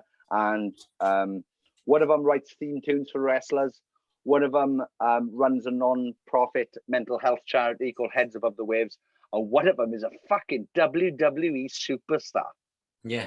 That's Mark. Mark. Yeah, he's friends with like the other day, he's like, "Oh yeah, I've got a podcast coming out. I've just interviewed Shawn Michaels, and we're trying to get one for The Rock." I was like, "Give me fucking one with these little fucking hell, I love that." I've been trying to get The Rock for ages. Yeah. Oh, fucking Dwayne, man, he's a bastard for it, man. He won't have it. He's not having it. But yeah, like they're the fucking loveliest guys. They're currently out on tour now. Okay. And yeah, I fucking love them. I love them. How are you finding management? Yeah, it's all right. Yeah, stressful it is more than it's basically putting out loads of different fires every day. So basically, so they started tour 2 days ago in Swansea. First day we had a phone call saying that the guy who's driving his van no longer works. So that was interesting. So I spent all morning sourcing a van. Then we sourced one to find out that fella said, "Oh, it's all right, it'll be fixed by the morning." So we were like, "All right, fair enough." And then that morning came. And the venue cancelled the gig because they haven't got enough staff because of the virus. And then the guy got in touch and was like, "Oh no, the van isn't fixed." So I had to put that fire out and try and work that out. But yeah, it's basically that, and yeah, just giving them kind of advice, I guess, and just because I guess I'm lucky that I got more contacts and stuff, and like I know I put them forward for a tour today through a member of a band, so hopefully that might come to fruition, which I would like for them very, very much. But yeah, they're fucking fantastic, and everybody should check out Beautiful Life. And they have a song called Fall to Pieces, which I guested on, which I said to them, I will only do this if we do a wrestling-based video for it. And then we did a wrestling-based video for it. And if you haven't seen it, go and watch it after this, after you watch the Limp Bizkit thing, because when we were coming up with ideas for it, Mark was like, "Oh, cool, right, we're going to put someone through the table." And I was like, "Well, that's me." And he was like, "Oh, no, you're going to be our manager." No, he basically went, "You're not trained." And I went, "But think, if you kill me, think of the views." That's what I was thinking, right? So he said, "Oh, we need someone to go through a table." I was like, "I'll go through a fucking table." He's like, "Oh, I don't know." And then they were like, "Oh, someone needs to go to the table, go through the table, maybe like a power bomb off like the second rope." And I was like, because I think they were like up in it, hoping that I'd go, "I'm not doing that." But I'm not doing that. I'm not fucking that stupid. So I ended up being power bombed from the second rope through a table, and nearly broke the bottom of my back. Right. So the guy power bombing me literally went, "Right, come up," told me the secrets about how you take a power bomb or whatever. But when we were up there, when the take came, I thought, how many times have I seen Mae Young being power bombed through a fucking table, or Spike Dudley, or anyone like that, right? Just being smashed through. I was like, it's not going to work at all, is it? So as we went to go, all I had to do, right, was literally just fall backwards, and I would fall into the guy's legs through the table. But what I did was, shown the show off, went, I can make this look better. I think I can make professional wrestling better. So I pushed off and put my hands in the air before we went up. So like I'm already falling as he goes up, and he's like, oh no. So I come like, oh, am I? Right? So as I'm falling, right, his legs are meant to come and like we're meant to land flat like that, right, on his legs. But because I pushed off, I'm under his legs, right? So if you go and have a look at a video, the bottom of my back, like I land on my shoulders, my legs come up and touch the ground behind me, shit. right? Yeah. Literally all around here, I'm not going to get my arse out, but all around here, the bottom of my back, right, has never been the same since, to the point where part of me thinks I manage Junior because they don't want me to sue them. And instantly, I don't know how they pretend to be dead, right? You know, when like they go through a table and they're just like, I'm unconscious, right? Everything in my body said, you have to try and get up right now. As soon as I landed, right? So I was like, right? And then I was winded, so I couldn't breathe, right? I was like, and they were like, are you all right? And I went, no, right? And this is all of Britain's premier wrestlers now. They're all in NXT UK now, right? Or fucking NXT, the big one, or even on WWE now at some point. There's me rolling about on the floor. It took me 10 minutes to be able to stand up. When I stood up, I was a right angle, right? I was literally like talking to my friend Scott, who loves wrestling. It was like, I took him down because I was like, we're going to be in a wrestling video. It's going to be fucking brilliant. I turned to Scott and I was like, bro, I don't know if I'm ever going to be able to stand up straight again. He was like, oh, just have a try, man. I was like, all right. No, that's worse. And the boys are like, oh, lucky we did the performance stuff first. I was like, yeah, man. Yeah, lucky we did do the performance stuff first, because I definitely couldn't fucking perform now. So yeah, if you want to see me nearly break my back and nearly cry in front of loads of grown professional wrestlers, check out Fall to Pieces by the band Junior. It's a fucking corker. And Matt Hardy's in the video as well, that I always forget, which is unbelievable for me. So yeah. All right, cool. Yeah. Nice. But yeah, Junior are fucking killing it. Everybody should check them out at Music of Junior on social media, because they are clever. Right, okay. And they put them all in the same name. Who'd have thought putting them all in the same name would make it easier to find you on fucking everything? Not Sean. Yeah. I don't know. Not like not one Sean of the who V calls bands. his songs. I was about to say, not like Sean who fucking spells his songs with too many V's. That's it. And they've got a band called Raiders VD or VK. Oh, that was good. Yeah, I thought it was every time. I was like, what? No, that's what we give out at a merch stall. When you lick people. Toxic tongue, like toxic tongue. All right, then we'll move on to your podcast. Well, can if you want. Well, whatever. I'll talk about anything, but we just chops in, me. That's whatever. Yeah, just chops in, but let's have a chops about sappenin. All right, aye. I mean, you started sappenin in 2018. Yeah, November 2018. So basically, have you ever heard of the Rubber Bandits? Here's a question now. The Rubber Bandits, what are they? Band? Okay, they're an Irish hip hop duo, and that's a fucking sentence nobody was ever expecting. They're a Irish hip hop duo who wear plastic bags on their faces to hide their identities. Okay. They've got a song which went viral called "Horse Outside," which was about fuck your Honda Civic, I've a horse outside. If you're looking for a ride, I've a horse outside. I'm giving you listeners so much content to listen to after this and watch after this. It's unbelievable. So they're massive. They're massive. You won't be watching us. Yeah, well, no. After this, check that out and then come back and listen to other episodes or watch other episodes. So the Rubber Bandits, they're massive in fucking Ireland or whatever, and one of them is I can't say his real name. So his hip hop name is Blind Boy Boat Club. And I tweeted one day, I'm thinking of starting a YouTube channel or a podcast because I got so many stories and I got so many friends in bands I could come on and fucking talk to. And Blind Boy messaged me from the Rubber Bandit saying, do a podcast because there's no fucking money in YouTube unless you get millions of views. podcast. You can talk. You fucking got stories. That's what you should do. So I was like, well, if he thinks I can do it, and he's got a success, his podcast now is fucking huge. Okay. I didn't know there was any money in podcasting, to be honest. Well, apparently, if you do fucking really, really, really well, you can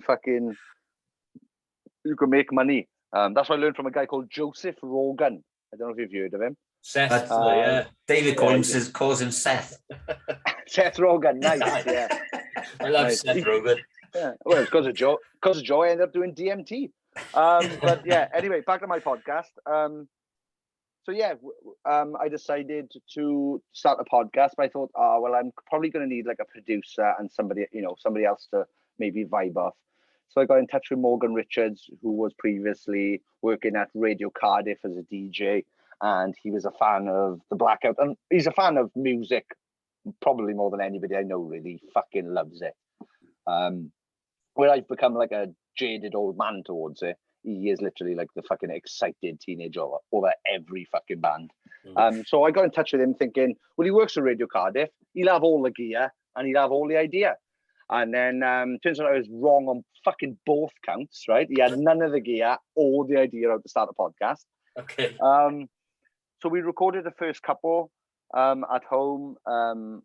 We did, the first episode is me talking about the end of the Blackout and kind of what I went through after that and how I felt, because I was the only one who kind of wanted to keep the band going. So to me, it felt like the other 5 members were like, I can't fucking be in a band with this cunt anymore. So, so I basically took that as a fucking, oh, well, what? This is fucking horrible and nobody wants to be in a band with me. So yeah, we talk about that in the first episode, which some people reckon is quite sad. And then the second episode then is about all the good times in the Blackout. And then after that, then we just started talking to like friends and stuff. So like, I think the third one is like Alid from Kids in Glass Houses. Yeah. And then we had like Ryan Richards from Food for a Friend on and stuff like that. And then it's just fucking escalated to the point where we've had like Dave Lombardo from Slayer came on. And the thing is, that's happened during the pandemic, because we were like, when the pandemic hit, we were like, fuck, what are we going to do now? But I genuinely believe that without the pandemic, we wouldn't have had some of the guests we've had, because I don't think Dave Lombardo's going to fucking do a Flight to Merthyr. Yeah, well, yeah. Or he's not ever going to like be in Cardiff and be like, oh, I tell you what I want to do, this fucking podcast. Whereas he had an hour, we fucking chatted to him, we got on fucking really well. But yeah, we've had some fucking unbelievable guests. We had Max Cavalera on, which was a fucking big one for me. He's 52 and never owned a mobile phone. All right, cool. If you want to get in touch, he's with under the radar then. Yeah, if you want to get in touch, and he told us this in the podcast, other bands that want to collaborate with Max Cavalera got to phone his wife to speak to him. Okay. Oh, is fucking Max here or what? He's what? Rolling around in mud? Yeah, I know he's rolling around in mud. He fucking looks like he's always rolling around in mud. What do you mean? But he told us some mad stories. But yeah, basically our podcast, we didn't want it to kind of be like, right then, so tell us about, like, don't get me wrong, we go into new albums and stuff like that, but we didn't want it to be just like, well, here's a review thing. I wanted it to be, look, I know how fucking stupid being in a band is. Less fucking, like, we had the Offspring on a couple of weeks ago, and for some reason I started talking to them about my favourite shower units in venues. I was like, boys, have you ever noticed the Triton T80 is the best fucking shower unit in venues? And they were like, nah, I haven't. I was like, all right, cool. And all of a sudden Noodles was like, is that the shower unit you're on about? And I was like, yeah, that's the one, yeah. And he was like, oh, it looks pretty good. And I'm like, you should fucking check it. But like, we've had like super funny conversations. We've had like Jim Brewer on, who's a fucking stand-up comedian. He did our Download episode. He's fucking funny. I want to do more comedians, to be honest. We've had a bunch of WWE wrestlers on. And yeah, the one I'm probably most proud of, I think, is episode 54, I think it is, which was with Stuart Richardson of No Devotion and formerly Lost Prophets, because that was the first time anybody in Lost Prophets had spoken about what the fuck happened to them. And it made me, literally, we had people reaching out to us going, thank you very much for trying to make Lost Prophets not a dirty word anymore. Because it was through our podcast that people saw, because like you'd have so many people, like people thought we knew, like, and that's why, like I spoke to, and this, we talked about this in the first episode of the podcast, I spoke to editors of rock magazines, and I said, look, as a friend, I want you to tell me the truth now. Do you think that we were tarnished because we were friendly with them? And they were like, yeah, definitely. Yeah. Because people thought that everyone around him knew what was going on. And that's not the case. And then, so yeah, our episode with Stu was so fucking good. And he opened up so much. And he told us about the time they did Warp Tour, right? And Ian turned up late to the show. So Stuart battered him with a can of Monster, right? Until he had 2 black eyes, right?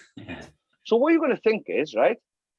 If they've done that to him because he's missed a shitty Warp Tour show, right? Then nobody, whatever, you're on for fucking half hour, comes and goes, you're in the next fucking town, right? All right, you missed a show, but what? It's nothing really. In those fucking grand scheme of things, it's nothing. If he fucking nearly battered him to death with a can of Monster for missing a 30-minute set on Warp Tour, right? Imagine what he would. They all had kids as well. Imagine what they would have done to him if they knew what the fuck he was doing. Yeah, it's mental. But the amount of outpouring of love for Lost Prophets, the other 5 that came after that, were literally.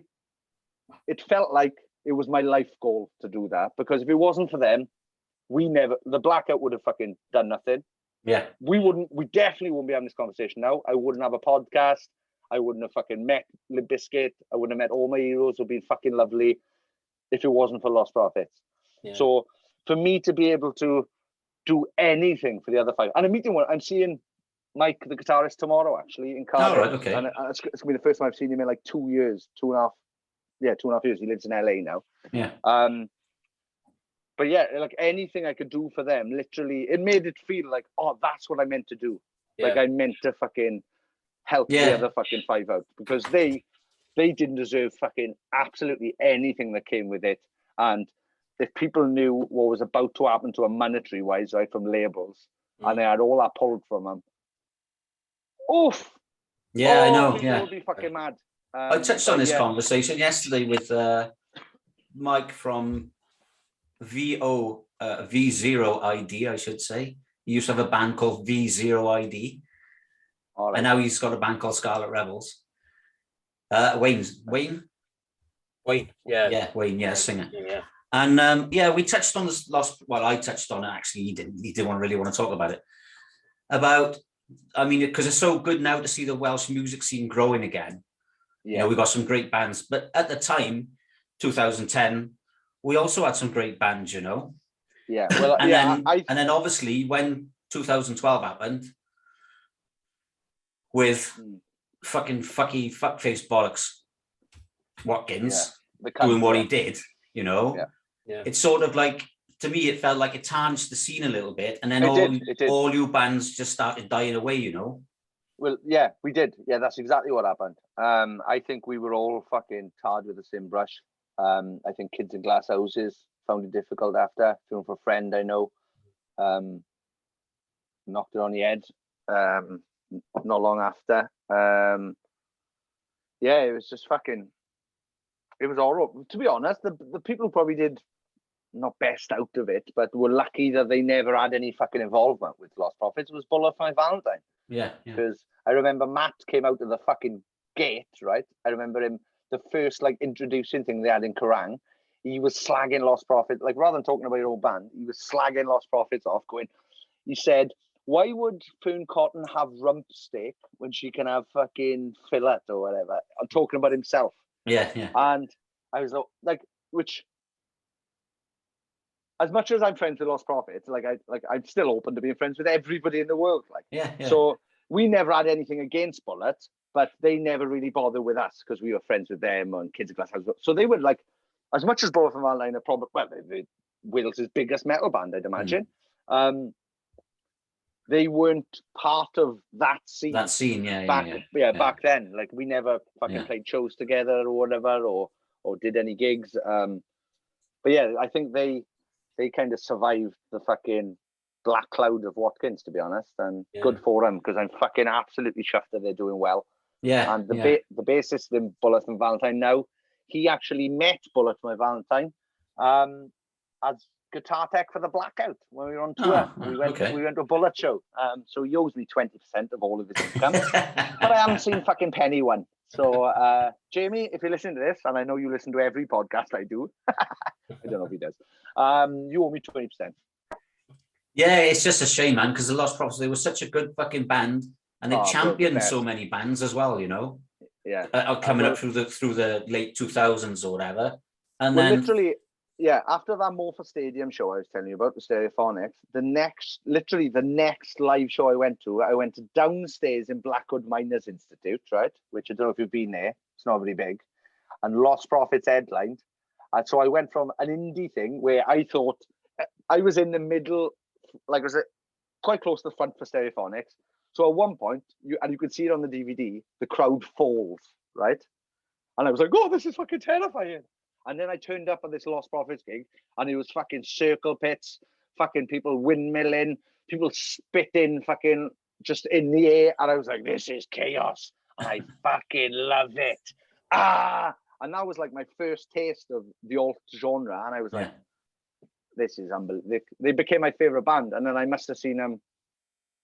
I wonder if I've seen them more than anybody else, because it even got to the point where in 2004 I hadn't been to America, and they invited me to go to America with them, and yeah, I got to fucking go out there, and they were meant to be on tour with him, the Finnish rock band, not a single man, and that got cancelled last minute, so they had to do their own shows. So they had like full arena production, but they were doing them in like 1,000 capacity rooms, but because the tour was like fucking so cancelled so last minute, they were playing these club shows with this full production. One of the gigs was like me and 4 people, and I was like, as you know, as horrible as that is for them, I was like, this is fucking this is my dream. It's like my fucking like Christmas. If we have Limp Bizkit going after them now, we're fucking laughing, boys. This is fucking brilliant. But yeah, I ended up doing that tour with them, and yeah, do fucking mental experiences. One of them, we were in Tampa for a raid. They were doing a radio show, right? And it was like My Chemical Romance, Take It Back Sunday, The Used, Lost Prophets played, obviously. And so I was staying on the Lost Prophets bus, and there was a knock on the door, right? So I looked out the window and I could see a fucking British Jag, well, they're all fucking British, a Jaguar pulled up next to the bus. Fella knocking the door. I go and answer it, right? He's a fucking Geordie fella, right? In a dressing gown, in slippers, right? And he goes, let me get the accent. Day one, right? He goes, is this fucking Lost Prophets bus like? And I was like, yeah. He's like, oh, they're there. Can I fucking speak to them? I was like, yeah, wait, yeah. I'll go get them now. So shut the door on this fella, right? Went up to the back of the bus. I was like, oh, boys, there's an old man in a fucking dressing gown at the front door. Wants to speak to you.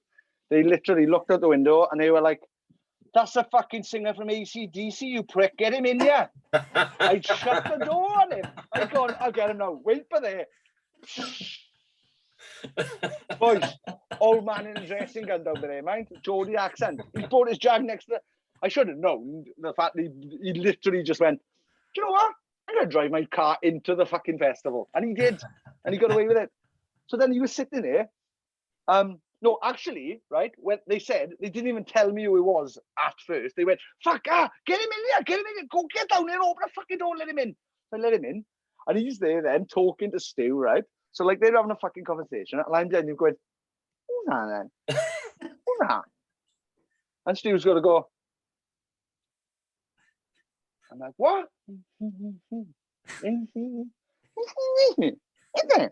Oh, couldn't get over it. Like he was just fucking there. Like he just turned up, and I denied him access at first to the bus, and then ultimately couldn't get him on fucking quick enough. Brian Johnson. Yeah, amazing.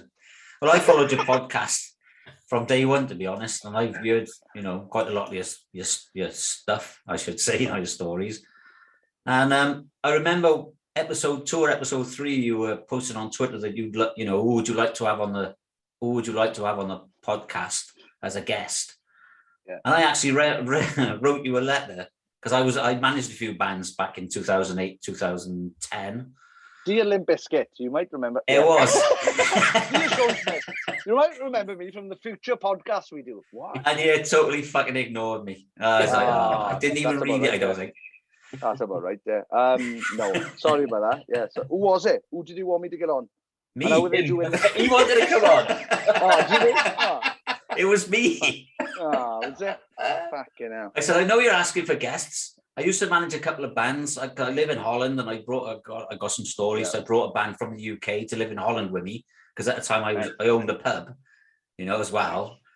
And so I was like, wrote it all down on the thing, and then tweeted it. No, it wasn't a tweet; it was a message. I messaged it to you. I never had a reply. Perhaps you see my message requests. I only found that box the other day on Twitter and stuff like that. I didn't even know it existed. I literally went through 1,000 message requests the other day, dating back to like 2010. I was like, oh God, I can't go through all these. I know what happened. I know what happened. Sean checked you out and he went, that's that cunt. We won't get on his knees in the fucking show. He ain't coming on. Never in my life. It is, man. Fucking Welsh shirt boy. Where are you now, Ed? Where are you both now? I'm in Holland. He's in Cwmbran. I'm in Cwmbran. Yeah. Oh, and I'm still in Holland. I'm just outside Eindhoven. Nice. I love Holland. I got a lot of time for Holland. I don't mind Cwmbran, to be honest. I'm not fucking Cwmbranistan. Yeah.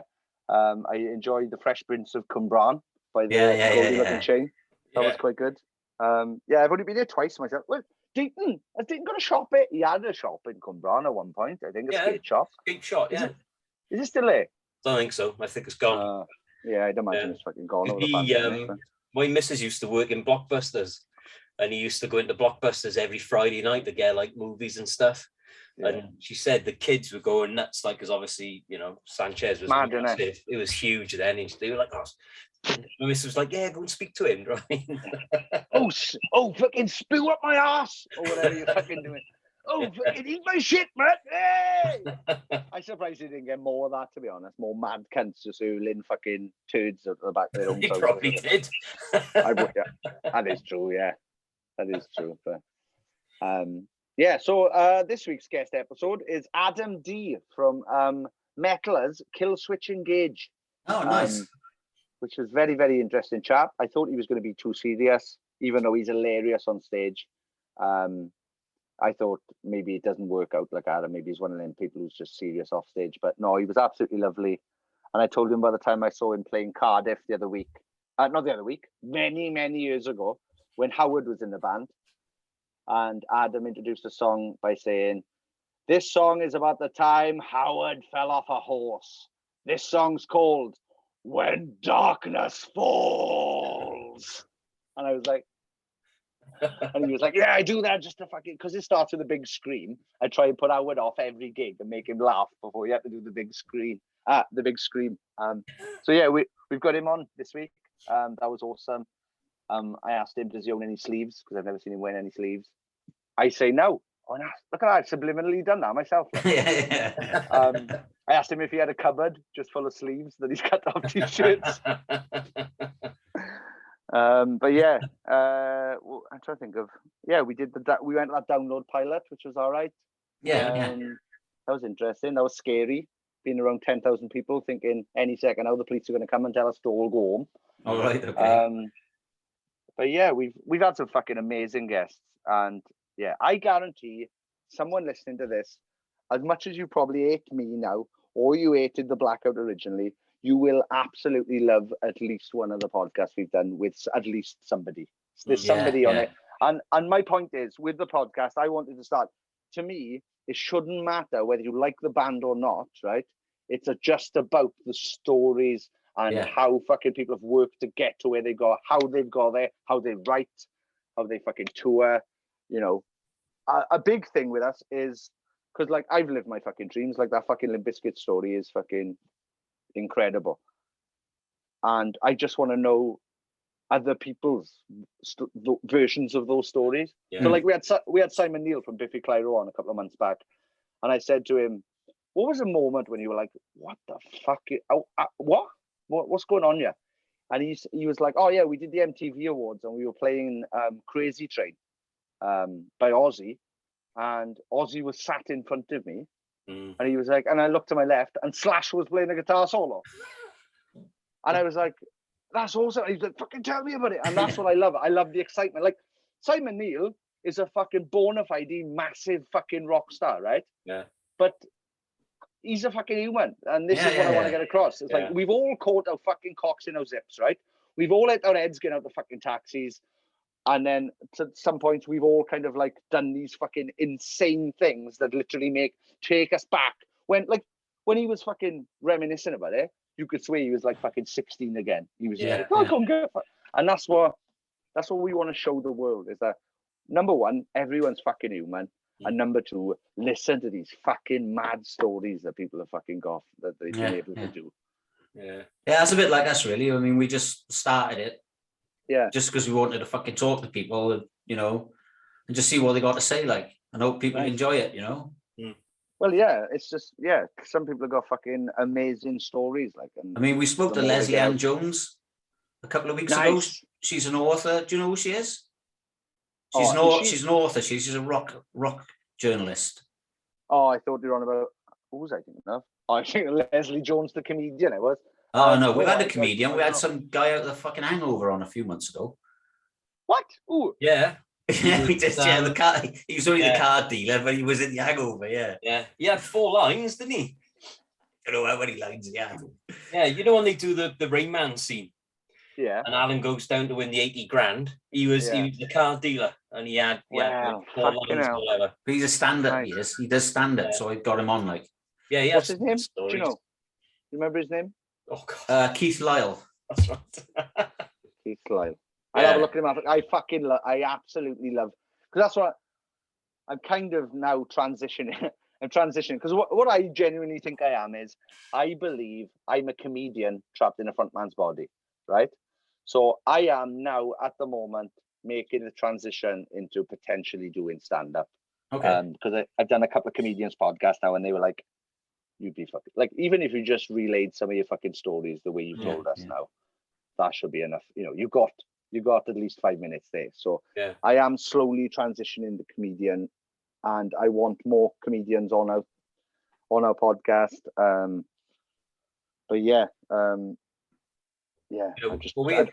trying all I can now to get as many many comedians as I can. We had Thomas and Nicholas from American Pie on.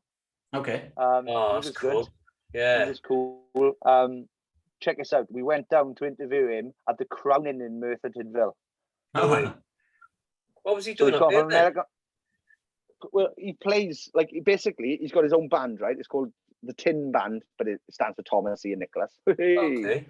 And he basically goes around and does like covers of songs that were on American Pie, or, you know, that kind of vibe, like Wheatus, fucking Teenage Dirtbag, you know, all the stuff that was in there. So he goes on touring that, and when we do an interview, he was like, "Oh yeah, this is my 8th time playing Merthyr Tydfil."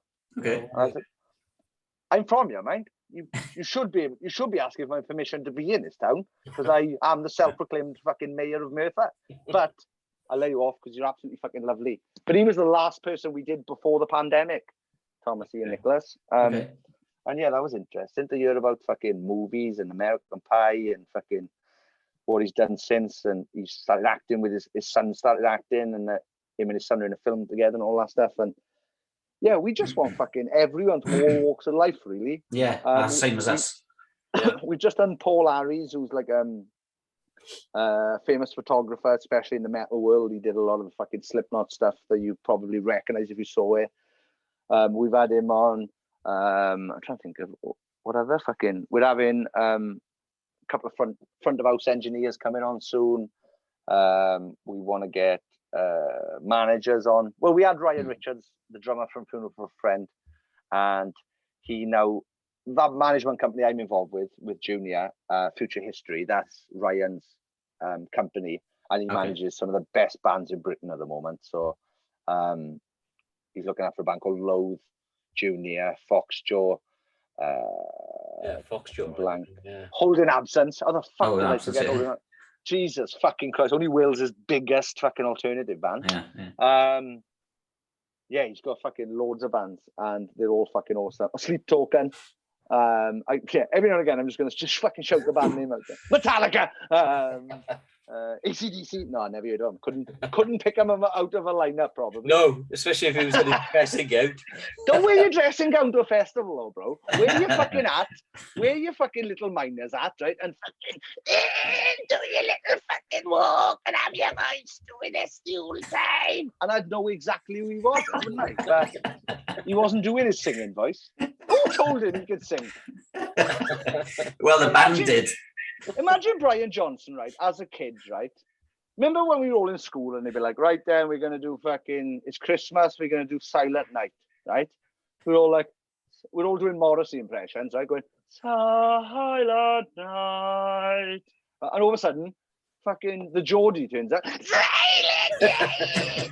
Holy night! Brian, can you mime, son? Can you mime for us, please, Brian? Can you whistle? Yeah, can you do anything but that? It sounds like static and it's bad.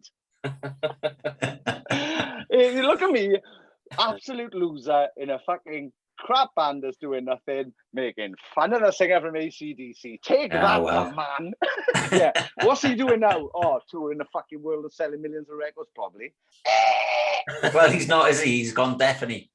No, he's back in the band. He's back in the band now, man. Yeah, is he? They released a new album, Power. I know they released a new album, but I didn't think he was going to perform anything live anymore. Yeah, perhaps he's got Braille in his in-ears or whatever now. So he's yeah. No,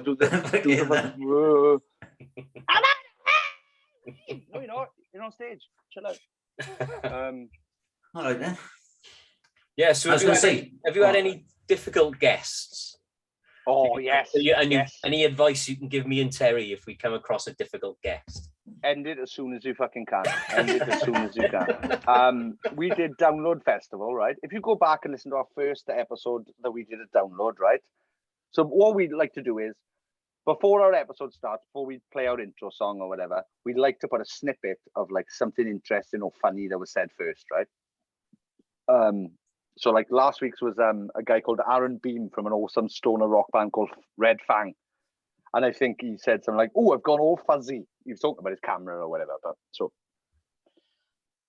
so at Download Festival, we had an hour booked in with Real Big Fish, right? The ska band, Real Big Fish.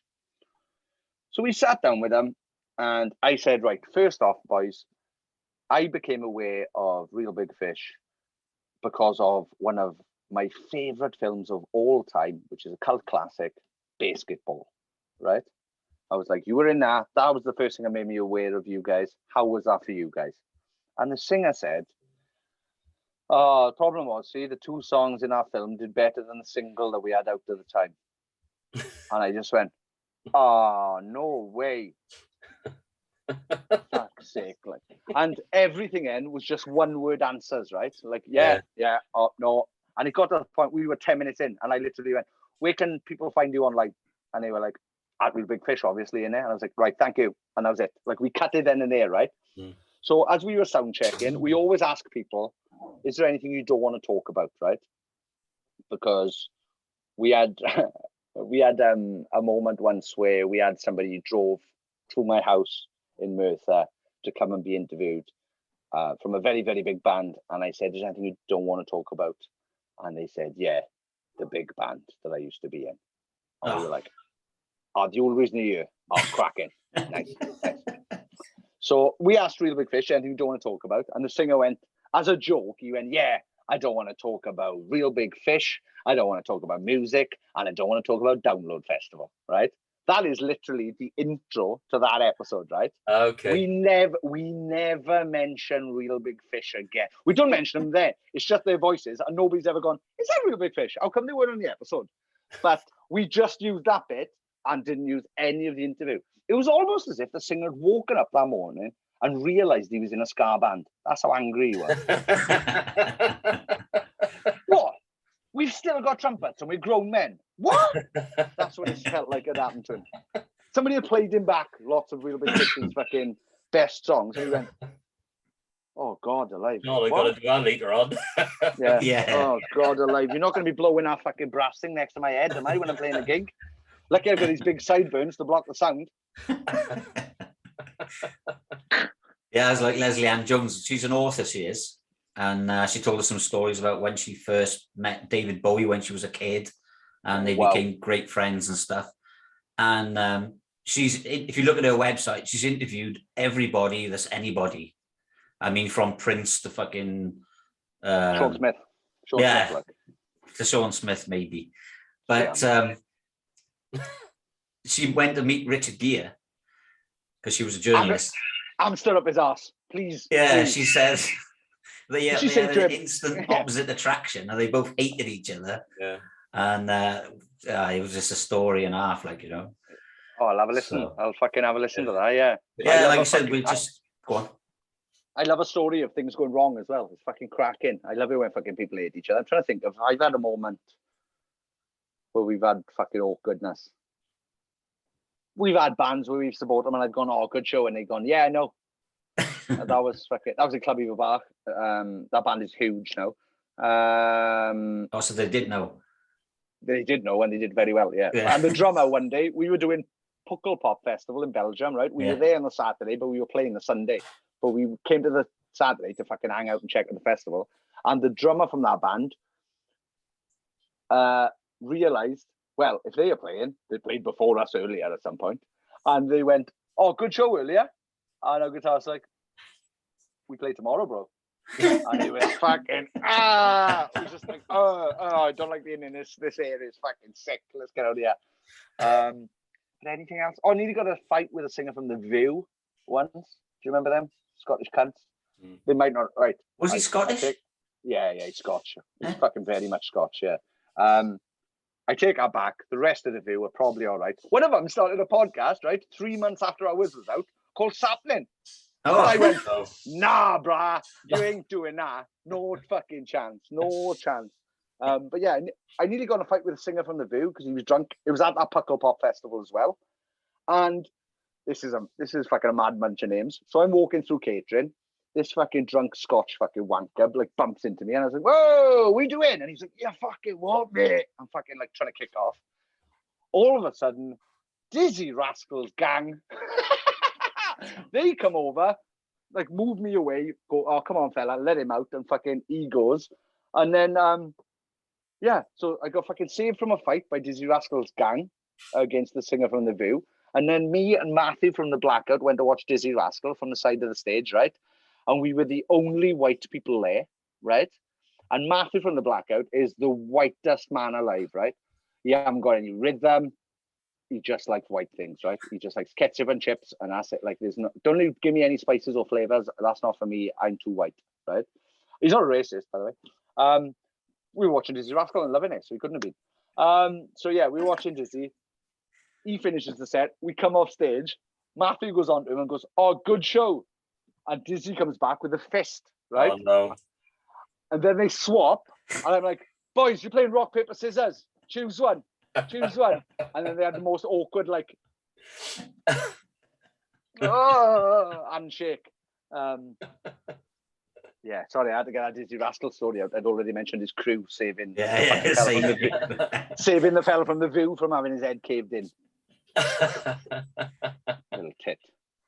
I wonder what he's up to now. Probably doing better than me, like, but what a wanker. What a wanker. Yeah, there's a song in it. What a wanker. It's a View song. I can't even remember any of The View songs. No, me. I didn't even know the count was Scottish. There you go. He very much is Scottish and a cunt. So I will listen to this. I'm not for the fight. Let's fight for charity. Yeah, if he listens to this, fight me for charity, you fucking prick. He's coming on next week, indeed. Yeah. That's why I've been pushed back again. We've just got him in there. Bastards, boys. What a fucking bastard. All right then, mate. Well, cheers, thank you for having me. It's been fun having you on and finally talking to you. 2 hours nearly. Nearly 2 hours, Okay, now. That's this is my bedroom. That's the worst bit about this. This is my bedroom. Up into 15-minute segments. Oh, God. But yeah, thank you very much for having me, boys. I'm sorry I had to reschedule a couple of times. I had a surprise birthday party on the last one I was meant to do, and it was for my 5-year-old best friend, 6-year-old best friend now. So I had to hang out with him. So but yeah, I appreciate you having me. Good luck with the podcast. Thank you. Thank you. Keep it fucking going. Whatever you do, just keep it going. Even if you don't get guests, call me, right? I'll fucking do it. If you're struggling for a guest one week, call me. I've got more stories, honestly. Do you like wrestling? Does anybody like wrestling by any chance? Yeah. It's all right, isn't it? Chris Jericho wanted to fight me at one point. That's another story for another time. Another time. All right. So yeah, if you ever need if you're up for it, if you're a part 2, if anybody listening to this enjoys it, let the boys know. And yeah, I'd love to come back for a part 2. But yeah, definitely keep it going, boys. I know fucking sometimes it feels shitty, and I know several times I've been booked in to speak to someone, and I've been like, I'm not up for this. But actually, every single time I've done that, I've come out of it going, I'm so fucking glad I did that. Yeah. So if you're having a shit day, it can really, really fucking help as well. Just talking to other people and just you're in their fucking shit, I think. So yeah, I agree, definitely. David was like that at the start of the show, actually. I was just knackered, absolutely knackered. But what I was going to say earlier as well was we interviewed the Cockney Rejects a couple of weeks ago. Nice. And their lead singer, he started doing a bit of stand-up, but it's kind of like he's standing up for 40 minutes and telling stories. Yeah, and it's like an evening with, if you like. Yeah. It's like an evening with. So that's definitely something that you could start doing and having a crack at. Do you know what I mean? Yeah, I did see the British traitor Bruce Dickinson was doing evenings with now as well. So maybe I'll jump on the fucking bandwagon like that and do something. I think I'd rather just do. To be honest, I don't want to just be seen as he was in the Blackout, he did this. Like, I think I've got funny opinions on loads of different shit. And so not just like, oh, I live my fucking dreams. But yeah, there's fucking, I just fucking, it's literally something I've loved it since I was young. I was talking to my mother about it the other day, and I was like, oh, I was trying to think back to the first comedians I ever watched on TV and stuff. And it's somebody like Dave Allen or fucking Jasper Carrot. Jasper Carrot, Jasper Carrot was class. I remember loving Jasper Carrot. Yeah. And so I just fucking, I've always loved comedy. Loads of the Blackout song titles were from either comedians. Like I'm a Riot, You're a Fucking Riot is from a comedian called Dane Cook. He had a special where he goes on about taking a crowd out for a date, and then all of a sudden they all get rowdy and start smashing things. And he's telling jokes, and one of the members goes, Dane, you're a riot. And he goes, I'm a riot. You're a fucking riot. And then so there's loads of different Blackout song titles where we've just taken stand-up bits or comedy bits or Dave Chappelle from the Chappelle Show bits. Yeah. So yeah, I fucking love comedy so much that I have to get into it. So do you like Ricky Gervais? Now this is a leading question. Tough one. I liked his first stand-up and maybe a second, but then somebody told me that they went to tape-ins of them and they were half full, and he did a few of them to try and make it look like it was more full. And I do like him, but sometimes I think he says the wrong thing on purpose to try and get a laugh, and I'm not mad for that, to be honest. I was expecting you to say something else then. Like what? Well, he likes dogs, doesn't he? Oh, I don't like dogs. There's no. Anybody who says we don't deserve dogs couldn't be more wrong with that sentence, could they? Because literally, if it wasn't for us, they'd still be fucking wolves, wouldn't they? Exactly. The fact that we've taken them, right, and bred them until they were fucking dull enough to be like, you are? Right? That's on us. Literally, dogs don't deserve us, if any fucking thing, right? But yeah, I don't care either way. I'm not mad about pets. It's all hostages from other species to me. Yeah. I've never seen, and then you get people going, oh, but it's my friend, he loves me. I've never heard you shout, shut the fucking door before my friend Sean gets out. Because if the dog's trying to escape, don't want to be there, does it? So, and then people go, oh yeah, but he loves me. And I'm like, Stockholm syndrome, innit?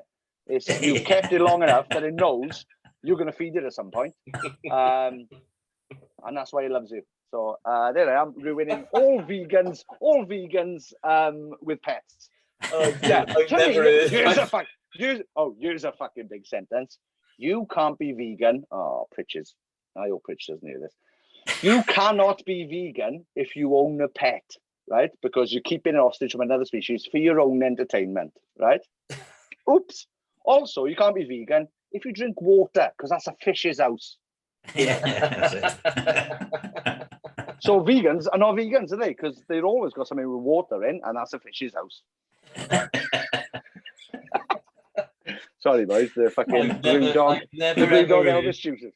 I've never heard keeping a pet, taking it hostage. That's awesome. Yeah, hostage. I love oxygen pets. I gotta be honest. Yeah, kidnapping pets. Like you like kidnapping animals and. I do. I kidnap them, lock them up, put them in a little hutch. Nice. What a bastard. Yeah.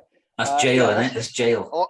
Hostage from another species, like it's mad. Eh? But it's my friend. It's my friend. Shut the door before my friend gets out. What? So that's a stand-up bit. There you go. That's good. That's a little bit that I've had. But sadly, I've told you now, which means I probably can't do on stage. So nah, you'll be all right. Yeah, you'll be all right. We'll see. Imagine how many vegans that's gonna. Bear in mind, I'm going that way as well. Like I try and eat vegan wherever I can now, right? So yeah, it's just keeping pets. That leather jacket on the door? Is that a leather jacket? No, that's a Def Havana plastic jacket. This is my bedroom, by the way. It's my brother's bedroom. Yeah, no leather. If you're vegan, you're allowed to take the piss out of vegans. Just like Sacha Baron Cohen, he always takes the piss out of Jews, doesn't he? So yeah, that's kind of like how we guess around it, isn't it? Yeah. Yeah, and there's an unbelievable vegan restaurant in Cardiff called Anna Loca. I'm not getting paid for this advertising, but Anna Loca. And the last twice I've been in there, I've completely forgotten I was wearing a leather jacket. I've gone in there with this big fucking biker jacket. I'm going, I can't wait to eat the fucking seitan burger and fucking save an animal's life. Cow. I'm surprised he didn't say anything to me. Like, I'm surprised he didn't go, you can't wear that in there, you fucking mental bastard. Get out. Maybe they thought it was fake. Hopefully. Here comes fake Sean Smith. Yeah. I was like, is that a delicious sauce or is that literally phlegm? I can't tell. I wouldn't blame them if they did spit in my burger though. But yeah, that's a fantastic restaurant. And yes, everybody should try and eat less meat because otherwise the world is going to be burnt to death in 25 years. So chill out, everyone. I'll be dead by then. Oh, well, well, at least you've said 25 years. It's normally a lot less than that. But that's the problem we're facing now, isn't it? Is that all the older people are just so stubborn and changing their ways. They don't give a fuck because they're going to be dead. Yeah, because you're going to be dead. Because you're going to be dead in fucking 30 years. I can't have a child. Thank you, brah. I can't have a child because you want to keep going and burning the earth up. Shit. But yeah. Yeah, it's like the cars, isn't it? Took a dark sad turn at the end, didn't it? When they started talking about the fact we're all going to be fucking dead or on fire in 25 years. But hopefully there'll be a massive stand-up there living in a fucking sunproof dome. Yes. That'll be tidy. We'll all move in with you. You are welcome. You're not welcome, boys. Don't come to my place. You're not welcome. Oh, by the way, you're banned from Earth as well, by the way. Just let you know. All right. Don't even fucking try and pass through, right? If you've got to go fucking come round to Brecon, you're going a long way round, right? You're not coming through Merthyr. Yeah. Thank you for having me, guys. It's been fucking tidy. I have enjoyed it. Good. We've enjoyed having you. Yeah, it's been really good fun. Yeah, if you need another one in the future, I'm up for it. All right, cool. There's plenty of stories I missed out. My go-to Pharrell Williams story, my go-to Duff McKagan from Guns N' Roses story. What else I got? Well, he was at the Dragonfly, so everybody's seen Duff McKagan. Nice. Yeah, was, Well, yeah, my brother ended up being a tour manager for Duff McKagan, right? Yeah, and he's in Duff McKagan's autobiography. Cool. Right? I ain't. Oh, why would you be? Well, I was looked at by some people as a rock star for a while. My brother just fucking drove him to a gig, and he gets mentioned in the book, right? But yeah, but yeah. So yeah, I got more stories. So yeah, if you just, I tell you what, when we do another episode, get a list of bands, and you just write out a list of bands, say the names. I'll tell you if I got a story for them, because I reckon for the majority, I have. Cool. All right, cool. All right, we'll do that. Will do. Lovely. Thank you very much, boys. All right, cheers, Sean. Thanks for coming on, man. Been really good fun. Thank you. Oh yeah, at sappenin pod on Twitter and Instagram, at Raiders Band UK on Twitter, Instagram, and Facebook, at Sean Smith Sax on Twitter, at Fake Sean Smith on Instagram. That's it. Sappenin Podcast is available. Sappenin Podcast with Sean Smith is available wherever you get podcasts from. Wherever you're listening to this, if you watch on YouTube, you've got no. We've been going 2 hours. Why the fuck? Why were you so late coming to the Zoom party? Oh, you lot. What do you mean? Because you were doing your podcast live all the time, or trying to meet up with people, when you could have been doing it over Zoom all along. Yeah, but I'd still rather be doing it live. It's such a much better. Have you done one of these live with anybody yet? No, not yet. No. Started it during the pandemic. So.